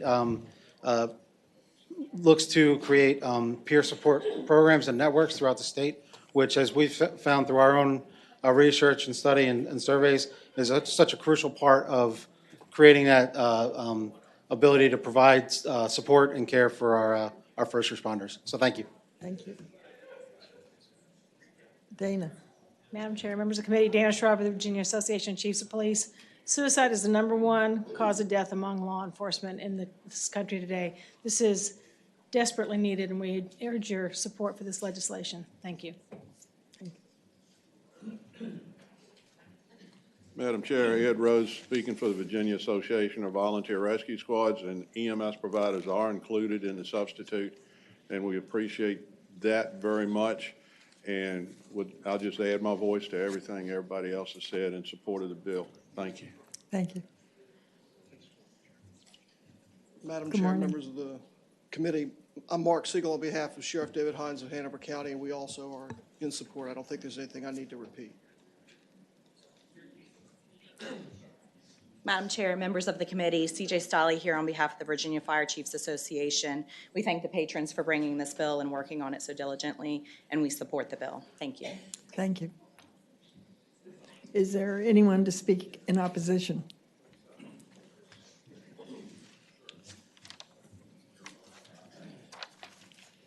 Good morning, Madam Chair and members of the committee. Chris Legault for VML on this matter. I'm going to share with you some numbers from one of the JLARC reports on workers' comp. Oliver Wyman, a great actuarial firm, did a lot of analysis on the cost of PTSD. And that's what I want to have you focus on, if you would. The number of first responders, including volunteer firefighters covered by this bill, something like 62,800 in the state. The first year premiums that will be imposed upon employers are going to range from about $121 up to $671 in the very first year of effective date of this. Some estimates from Oliver Wyman are higher than that. The number of claims estimated in per year, anywhere from 498 to 1,053. John Hurd with VACO is going to tell you about one particular claim, And that number is going to suggest that these estimates are on the low side. As is the case with cancer, there has to be a better treatment delivery method than workers' comp for these claims.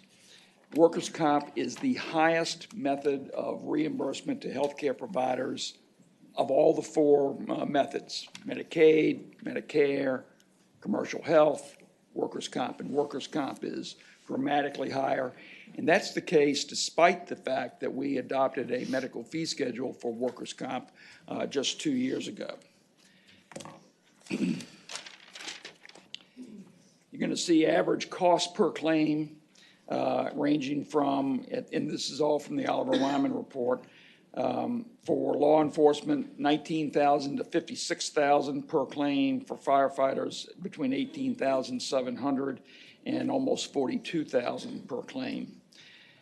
They estimate that the 5-year number of claims per 100,000 employees is going to be somewhere in the 2,500 to 5,300 for law enforcement, and just short of that figure for firefighters. These cost estimates and the estimates of claims frequency are simply staggering to the entities being asked to pay. Paying them under workers' comp, as I've said, is the most expensive way we could possibly do this. There has to be a better and more efficient way.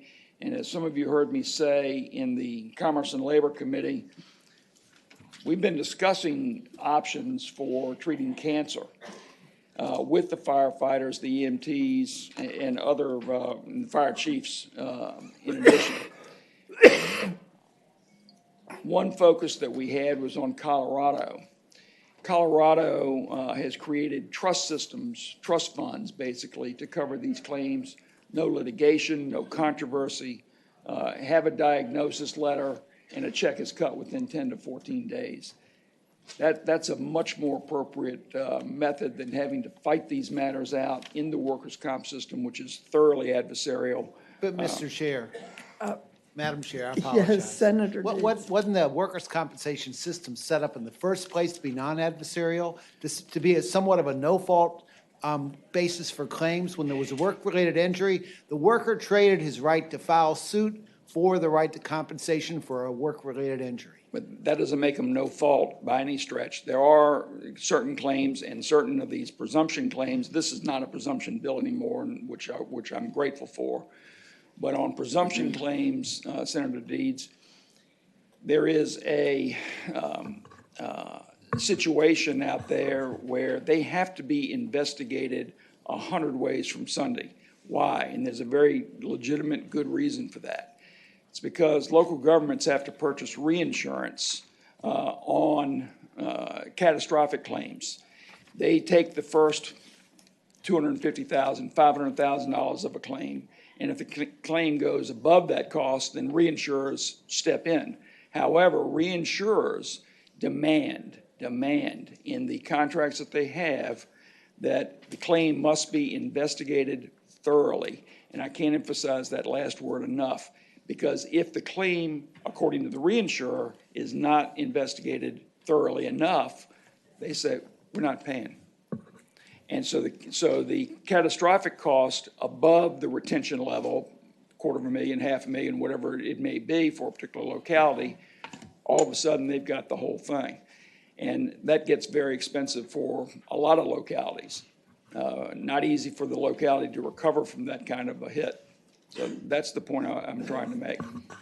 Thank you, Madam Chair. I'd be happy to try to answer any questions. Yes, Senator Marsden. Thank you. Chris, the one thing that I was curious about in the bill, and I didn't get to ask this question when it was before Commerce and Labor, a cancer diagnosis or a physical diagnosis, you can pretty much trust in the test results. But in this, it's a more nuanced kind of diagnosis. And I think still in the bill, I've read through it quickly, it's still one person makes that diagnosis. And I'm wondering whether we end up getting into the doctor no or doctor yes situation where some person is programmed to always say no, or there's somebody that somebody can go to who's pretty much a yes, and there is no panel here, there is no ability to deal with that as I read the bill. Am I wrong? the employer would still be able to appoint a panel. And that's a panel of 3 physicians, and the injured employee under workers' comp picks from that panel of 3 who they'd like to be treated by. I was more talking about the diagnosis, the original diagnosis. The employer won't have any say over that because that will be done outside of the comp system prior to the claim being filed, I'm sure. Can anyone tell, Madam Chair? Yes. Can anyone tell me who picks that person to do this? Is it the employer, the employee? It would not be the employer, and the employee would be the one choosing. Just, thank you, Madam Chair, Senator just Marsden. as a caution here, you could have situations where people could be competing, if you will, for this business because they're likely to rule in favor of the preferred diagnosis of the person. And I like the bill. I mean, I like where we're trying to go. I'm just concerned about that, and I just wonder if there's any way to address it. We just want the committee to understand the cost implications of these bills. Thank you. Senator McPike, you had a Madam Chair, comment? I did want to follow up to Senator Marsden's question. I mean, I think what you're proposing is sort of a circular mousetrap that you'll never get out of, and it's simply not true. What Mr. Legault just said is there's still the secondary review to validate that claim, okay? And so if we're going to treat our mind seriously like we do our heart, we've got to change that logic. There is still going to be additional review in this process. Senator Vogel. And also, if I might just add to that, it's really important for you to understand that there has to be a qualifying event. This is not some sort of amorphous situation where you come in and you're seeking a diagnosis. There has to be an actual traumatic exposure that would lead to this diagnosis, and there is enough. In my view, there is a substantial amount of review, and I would just urge you to consider that, yes, Mr. Legault makes a good point about the cost, but when it comes down to it, what value can you put on a human life?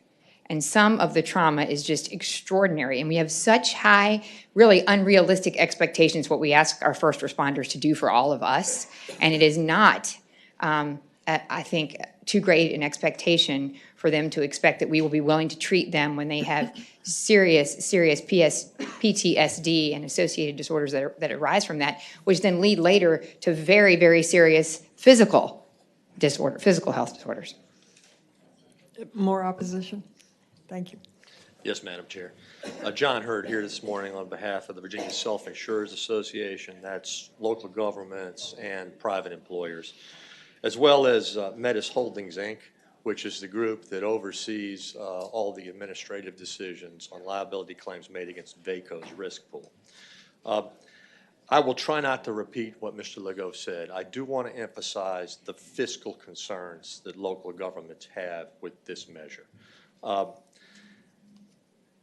The report that was made to this committee last week by JLARC emphasized that workers' comp premiums are expected to be $121 to $671 per first responder. When you go through JLARC's report, Mr. Legault is correct.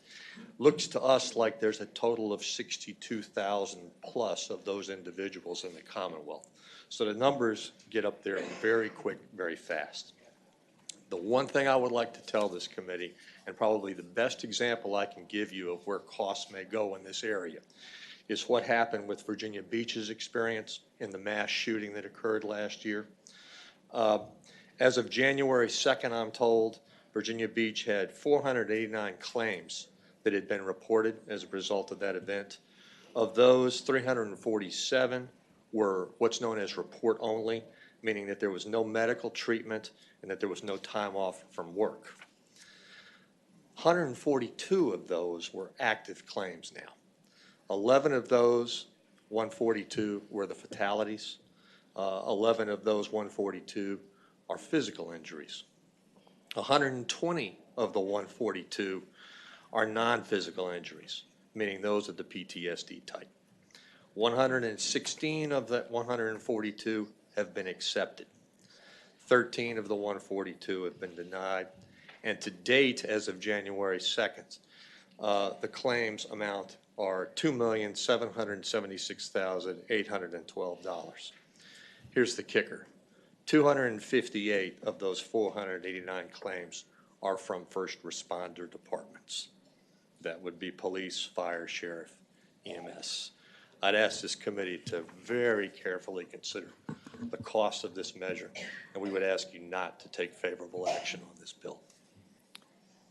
Yes. Good morning again, Madam Chair, members of the committee. Jeremy Bennett with the Virginia Association of Counties. I just want to clarify that we're not opposed to the intent of the legislation providing additional benefits and supports to first responders employed by local governments, but we do have significant concerns with the cost of enacting this legislation. We are interested in continuing talks with the firefighters and insurers looking at other state models that remove some of these illnesses out of the workers' comp system, addressing the concerns of first responders in terms of timeliness and guaranteeing the benefits, while also making sure that local government costs are kept in check. But if it enacted and kept in the current workers' comp system, we feel this legislation would impose a significant impact on our ability to pay for these concerns. So for that reason, we have our concerns. Thank you. Thank you. Yes. Madam Chair, Drew Dickinson from JLARC. Just want to clarify, the numbers that were given earlier are from, based on a presumption, treating PTSD as a presumption, and so this bill would not do that. It would require that the claimant prove their case, and so the cost figures will be lower than what we found in our report. Just want to clarify that. Thank you. Thank you.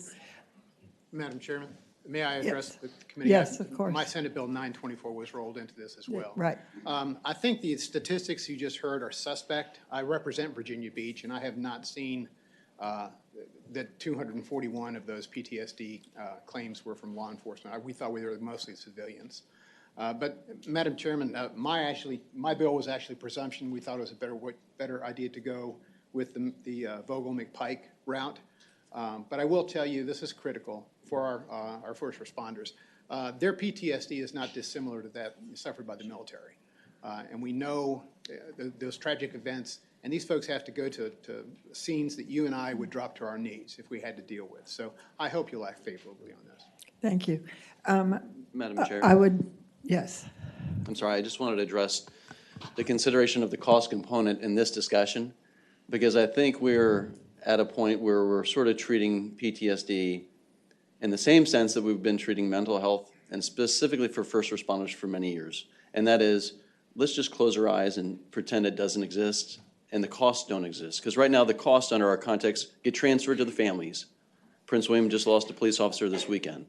The costs are transferred to the families. Not only that, but you would ask the localities, how many do you lose and then have to retrain, put through a new recruit school to then train, because you lose people over that time. So a part of this is actually motivating localities to get more engaged in the mental health of the workforce in this and be proactive and get engaged to actually reduce future claims. But right now it's impossible, and the cost is borne by the families of the people that protect us day in and day out and see absolutely horrific things. That's where the cost is borne, Madam Chair.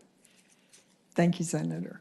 I'm going to suggest that we pass this by for the week so that our staff can look at some of the numbers and get back to us. I'm reasonably sure, I'm hopeful, that we will pass the cancer presumptions. But this one, there seems to be wide discrepancy on what it's going to count. So if I would ask that our own staff look into this over the next week, and we'll be back next week. Thank you, Madam Chair. Thank you. And thank you to everybody who testified. Sorry. Fighting folders. Fighting folders. We're not doing real well on getting through the docket. Let's see. Senator Mason.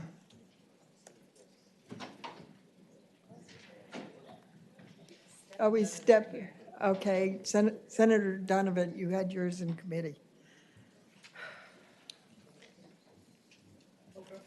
Thank you, Madam Chairwoman. I believe I have two bills before this committee today. I'll start with the first that was in subcommittee with you yesterday, and that is Senate Bill 569. This is familiar to the committee. This is the mobile app that has two functions. One is easy access to 24/7 mental health crises hotline, and the other is to the Fusion Center for reporting a risk of an event for law enforcement to investigate. The app has been modified this year, and there's a substitute and Okay. an amendment. Is there a motion to adopt the substitute? It's been moved and seconded. We adopt the substitute. All in favor, say aye. Aye. Aye. Any opposed? Okay, the substitute's adopted. And Madam Chairwoman, we amended it yesterday to include the clause as well. Yes. Is there a motion to add the clause? So moved. It's been moved and seconded. All in favor, say aye. Aye. Aye. Any opposed? Okay. So over time, this amendment is being adapted to align with changes that are happening in the Commonwealth, most precisely that the 24-hour mental health hotline that we currently have at DMAS is going to go away, and that function is going to be moved over to the Virginia Step Crises Hotline that'll be at DBHDS and will involve some additional functions like crises dispatch in some cases. This will be an additional function to that line, and therefore a budget amendment that was first quite high has now come in at under $1 million, and that's for both sides of the app, depending upon whether it's designed as one or two, and that is the bill, Madam Chairman. Thank you. Is there, it was heard in subcommittee, and we didn't have a quorum, but those of us who were there thought this was a good improvement. So is there a motion? It's been moved and seconded. It be reported. All in favor, vote aye. Opposed, no. 15 ayes, 0 nays.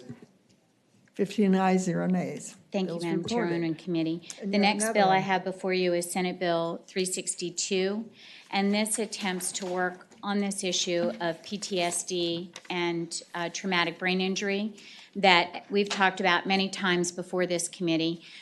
There is evidence that hyperbaric therapy, which is available for wound care at many hospitals in the Commonwealth, may be a valuable tool in treating these two chronic conditions, but cost and access has always been an issue, as well as data. I think nationwide we're still looking for data to determine what the evidence is that this is a valuable tool.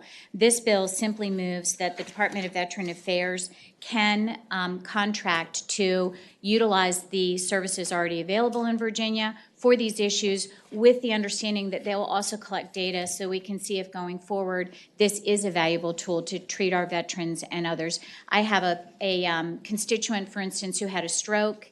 He worked for a year after stroke with physical therapy and other modalities to improve his deficit, and he finally got access. Nothing worked. He was in a wheelchair. He got access to hyperbaric therapy, and he's walking now with very little residual of stroke. So I'm enthusiastic that this is something we should look at. The Department of Veteran Affairs has said there is no fiscal impact for them to initiate this. I don't know, I'm seeing a smile, a knowing smile. That means there may be something I don't know. No, I think we were curious why the bill came here. I was too, but I'm very obedient, so. Okay. Is there, we basically think there's no physical impact. So is there a motion on the bill? It's been moved and seconded, the bill be reported. All in favor, vote aye. Opposed, no. 15 ayes, 0 nays. 15 ayes, 0 nays. It's reported. Thank you, Madam Chairman and the committee. Let's see. DeStaff, Senator DeStaff.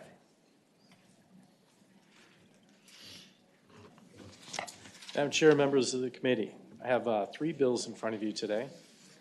The first one is the Line of Duty Act eligible dependents. And Madam Chair, what this one does is, let me get to the right sheet here.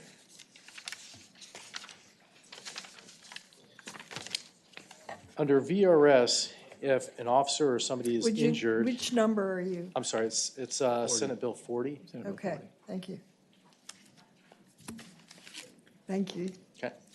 So if an employee is injured and then they retire, and then after they've been medically retired, they have children, those children aren't covered, even though they have a family plan that may cover 3 or 4 of their children already.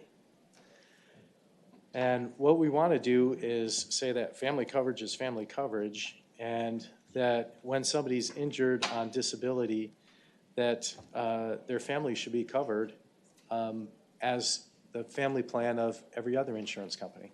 And we have a speaker who's come up from Virginia Beach. We have 3 or 4 folks who could not make it here because of doctor appointments today or other medical situations. So I'd like to have him come up and speak for a minute as well. If we could just, I will get to you, but I understand there's a substitute for this bill? Madam Chair, we have a substitute that would just make the bill prospective only. And matches language that's in the budget related to this issue. Okay, great. Okay. Substitute's been moved. Is there a second? Second. And seconded. All in favor of adopting the substitute, please say aye. Aye. Aye. Okay, the substitute is agreed to. Okay, now, we'd love to hear yield the from rest of you. my time, Madam Chair, to one of the individuals who's a retired officer, medically retired, and falls within this. Thank you. Thank you. Good morning, Madam Chair. My name's Scott Burris. I was a police officer in Fairfax County. I was injured in the line of duty, and after numerous surgeries, I was forced to retire on a service-connected disability. In 2017, my family's world was turned upside down. We received a letter from the state that our 2 youngest kids, twins, Hunter and Luke, were no longer eligible for our medical insurance. I was shocked, upset. I didn't know what to do. After sacrificing so much for this Commonwealth, to take insurance for my kids was heart-wrenching. I called the state, and they said because of changes that were made to the Line of Duty Act in 2017, my twins were no longer eligible. I teamed up with a gentleman from Virginia Beach, Mike Carey, who's a retired Virginia Beach police officer. Mike was in a serious accident and almost died. His family's in the same predicament as mine. His son, Mikey, who has been covered since he was born as well, lost his medical insurance. Mike and I tackled this as any police officer would, head on. We've made phone calls, emails, letters. Virginia first responders are second to none. As we saw last week with the demonstration, the cooperation of the law enforcement community, we had a peaceful protest. Our firemen, our EMTs and paramedics save lives on a daily basis. And the Commonwealth has always been a strong supporter of its first responders. I ask you that you help these families, and there's only a handful of kids that lost their insurance, to help support these families that have sacrificed so much for this Commonwealth and support this legislation. Madam Chair, Senator Peterson. and I had this bill last year? 2 years ago. 2 years ago for Scott, who was my constituent. I guess the question is, if the benefits had previously applied prior to the 2017 changes, what we're really trying to do is capture those families that then got retroactively excluded. Is that the intent of the bill? Yes, and actually, if I may, in the example with Mike, his child was covered up to 10 years old. Right. At 10 years old, he had to go out and now get a separate insurance policy, so now his family's paying for 3 insurance policies, and this one specifically is on his oldest child, and there's one other case where the family's paying for 3 insurance policies as well, because the child wasn't covered under the other 2 existing policies. Well, the one they were, but not Okay, under well, the let me follow up. So the real cost should not be prospectively, because basically, to the extent people enroll in the program going forward, that may be a different issue. But the people that were enrolled previously, it seems only fair that they should be covered. Who should be looking for first. So what's that cost? People that basically got bumped off the program after 2017. Well, hold on, we have. Adam's got the somebody who answer. can answer this, Adam? Yes, so Madam Chair, Senator Peterson, the introduced budget includes the language that would grandfather in the eligible dependents and also has $123,828 general fund each year to reflect the cost to LODA as a result of grandfathering in those dependents. So if we pass this bill reaching backwards to sort of reintroduce the grandfather, you said the money's in the budget right now? That's correct. Okay, so we just need to pass the bill. That's your decision to make. So, Madam Chair? Yes, Senator So Evans. I think the amendment that we adopted really quickly, does that take out the intent of the bill, if I'm not mistaken, from what Chap is saying? Madam Chair, Senator Eben, the substitute matches the language in the introduced budget, so it takes care of the who would have been grandfathered otherwise, who had coverage previously. It does not look prospectively, but it does encapsulate those who had needed to. So just to summarize, this basically recaptures what I'm going to call the lost generation. But going forward, we're going forward with the policy we adopted in 2017. Correct, that's what the substitute before you Okay. does. Thank you. Okay, are there further questions? Is there anyone else who wanted to speak? Yes. Thank you for coming today. Mike? Madam Chairman, I'm Claudia Arco with Fairfax County, and we support the legislation. Great. Anyone opposed? Move the bill be reported. It's been moved and seconded, the bill as the substitute be reported. All in favor signify by voting aye, opposed nay. 15 ayes, 0 nays. 15 ayes, 0 nays, the bill's reported. You have another bill. Madam Chair, Two next more, I I have guess. Senate Bill 168.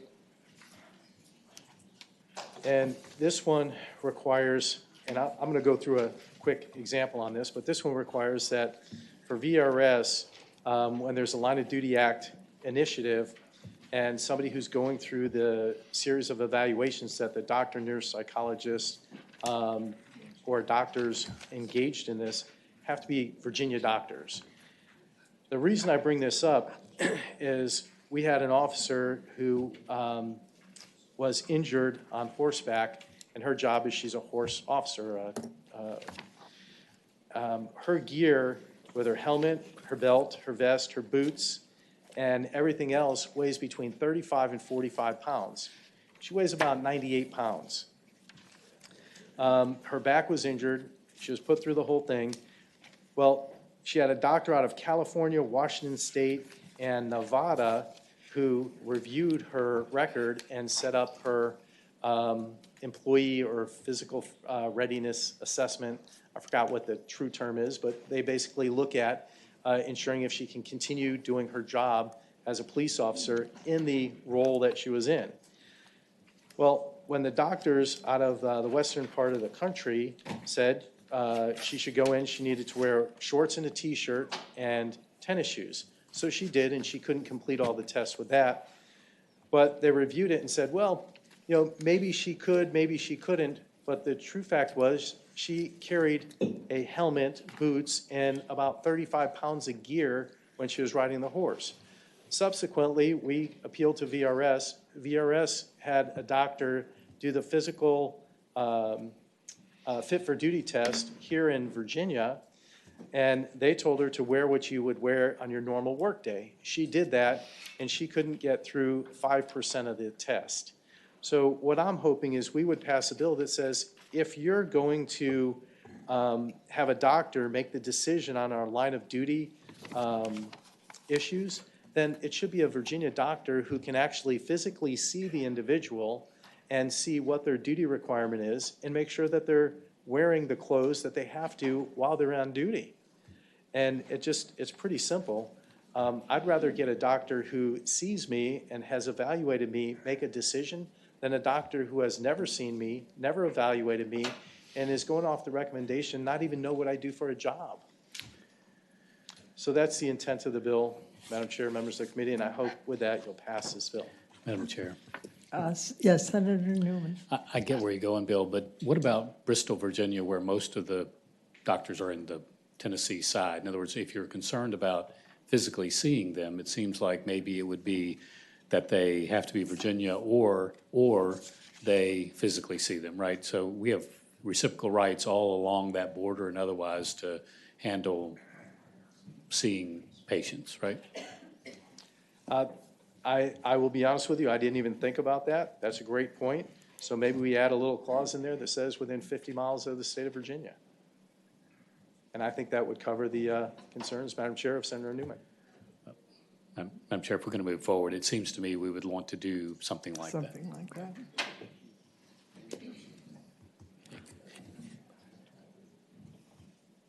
One of the questions that was brought to me was that there already is a contract for doing this, and would we have to reopen the contract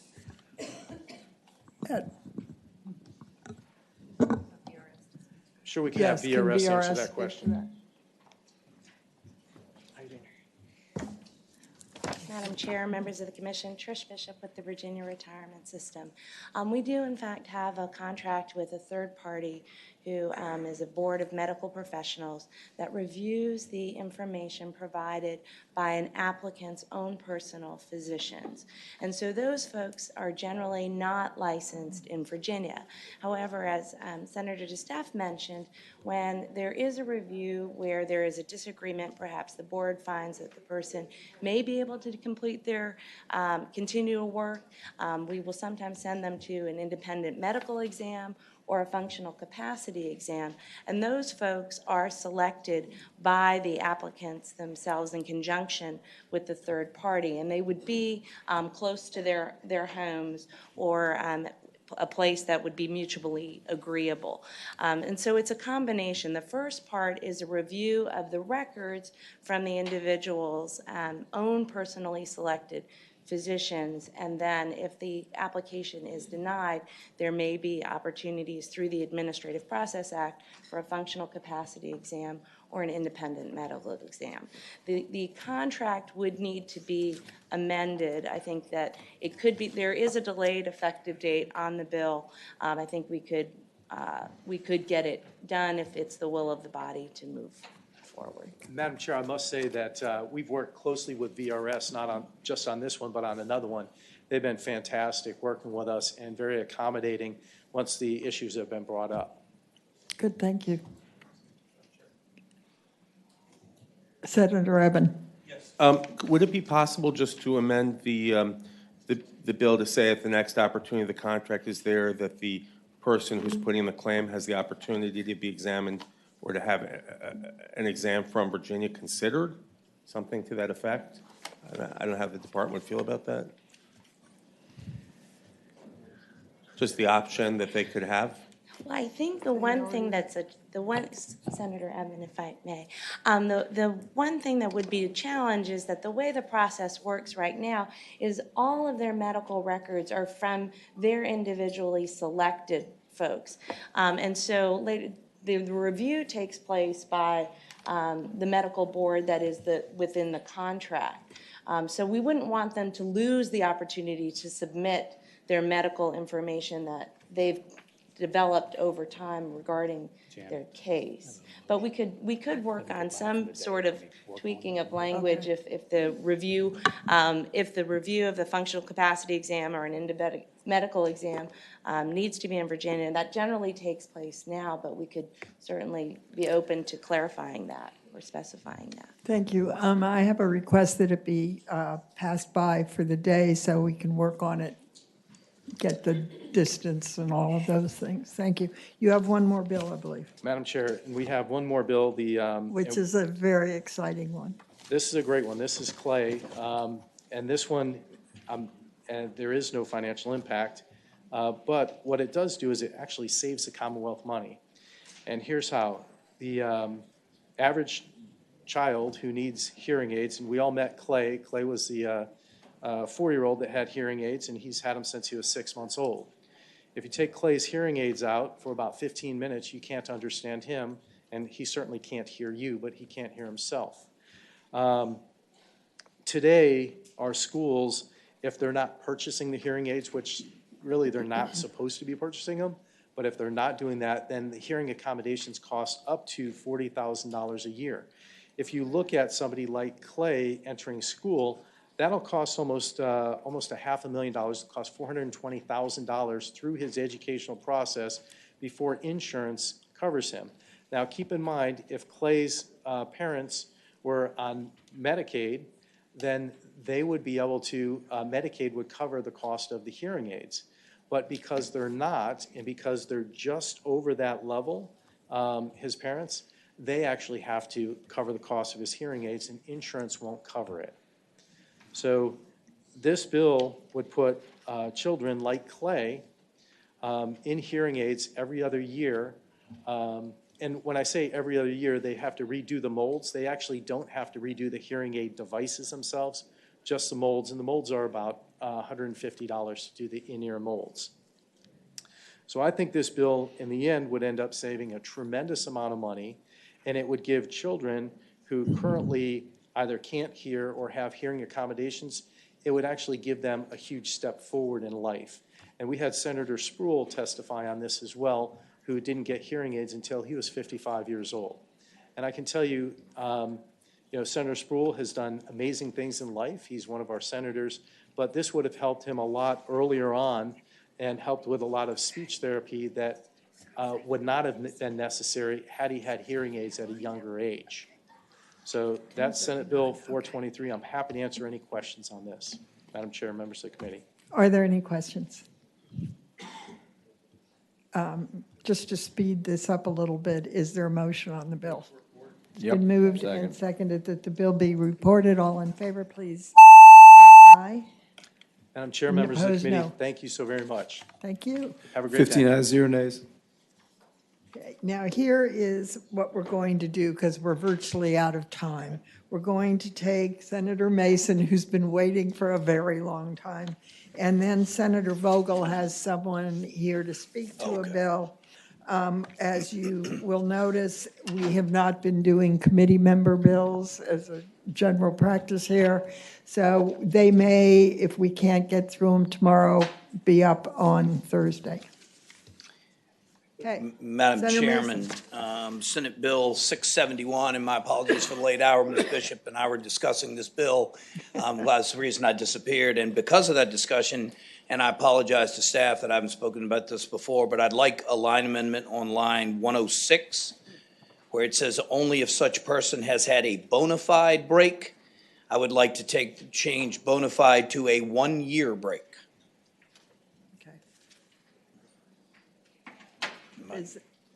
I'll move that amendment. It's been moved and seconded that that amendment be agreed to. All in favor, say aye. Aye. Thank you, Opposed? Madam Chairman, members of the committee. So what happened here was Williamsburg Redevelopment and Housing Authority had had a real bad run. They'd been taken under city council. They were trying to reestablish them. They found a city manager, a former administrator who had retired, and they was perfect for the job. So they brought him over. And so we wrote VRS and said, hey, we've got this person's under retirement, really going to help us out. We're in a critical workforce development crisis across Virginia and the country. This guy's good for the job. Unfortunately, VRS was boxed in with what they could do. So their options were 1, immediately end employment, 2, end employment in 6 months, 3, give up all your benefits and go to work here, which, the lights went off, don't do that. And number 4, make this an 80% employee. And so that's what they did. They made this a job, an 80% on paper employee, when it is a full-time job and it's no more 80% you can fly the moon. It's just what we had to do. So I tried to bring this bill to give localities and political subdivisions the chance to have 2 people employed at any given time that had retired. So you make a choice. Before you fill this job, you make sure you only got 2 spots, so you use it. You have a fiscal impact statement for the reason for my position here, and it's really good for the bill. It speaks to you other than the dollar amount that I can't find reference throughout the course of the rest of it. But it says it would not accrue additional VRS service credit, not eligible for increased benefits based on post-retirement employment. Cost estimates are difficult to determine because of the broad nature. But then this is important in that we did this, and we have a critical teacher shortage exception that had no fiscal impact back when it was passed, and that's eligible through July of 2025. But on that, it said a key reason that the critical shortage teaching exception has not resulted in major shifts in retirement patterns is because of the requirement that an individual must have been receiving a retirement allowance for at least 1 full year before becoming eligible. So in my bill now, we make it that bona fide amount is 1 full year. You can only have up to 2, and there cannot be a pre-arranged settlement. I've got a job for you. You're about close to retiring. Would you think about it? You cannot pre-arrange it, and I think the year of bona fide time will alleviate that concern as well, Madam Chairman. Are there questions? I just want to point out that there are over 593 political jurisdictions in the state of varying sizes, and you're not taking into any consideration the various, some are a few thousand and one is over 1 million population. Oh, the size of the locality? Yeah. Yes, ma'am, it is across the board, that is so.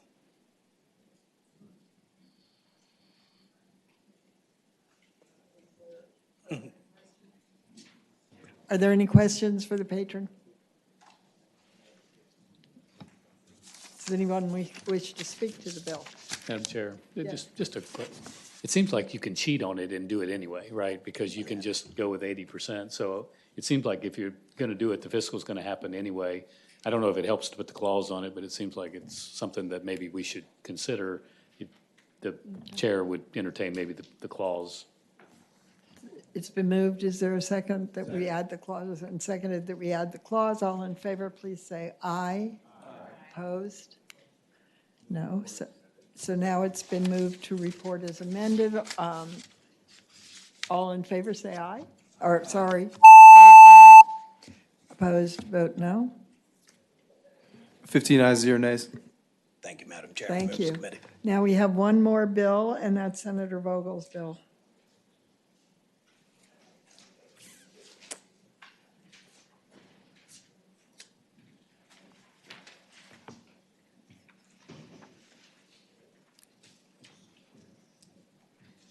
Thank you, Madam Chair. I'll try to make this fast. Right now, there is a separate category of real property for purposes of local taxation that's associated with solar or recyclable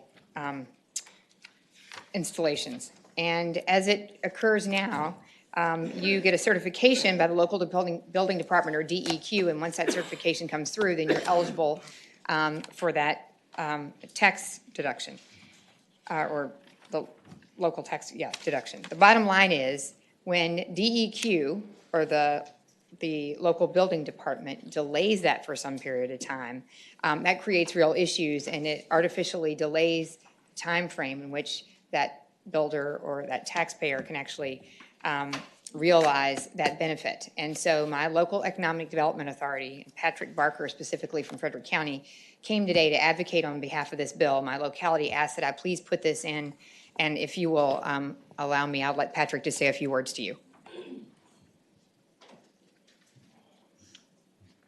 Good afternoon. Appreciate the opportunity to speak here today. As Ms. Senator Vogel said, my name is Patrick Barker. I'm with the Economic Development Authority for Frederick County. Frederick County Economic Development Board strongly supports this amendment to the state code. It really comes down to an issue of timing. For our instance, if a company operates machinery in October, doesn't get their DEQ letter until later on in March, taxes are due in January 1. So obviously that company, the way the state code is written, has to pay taxes on that equipment if it reaches the qualifying statutes of DEQ within the state code. What we're asking for here is that it be given if this DEQ letter comes in an appropriate time frame, they'd be able to get refunded for any local taxes paid on that equipment. There is no state physical impact to this, and we would obviously, from the EDA's perspective, look at this bill as just adding to the value, the business case on Virginia being a great place for business. Are there any questions for the patron or Madam the Chair. speaker? Yes. I was just wondering if West Virginia had offered y'all a better deal. I move the bill be reported. It's been moved and seconded the bill be reported. All in favor, record your vote. Aye. Opposed, nay. West Virginia is very anxious to get him. They want Frederick County. Thank you, Madam Chair and members of the committee. 13 ayes, 0 nays. The bill passes 13-0. And with that, the committee is adjourned.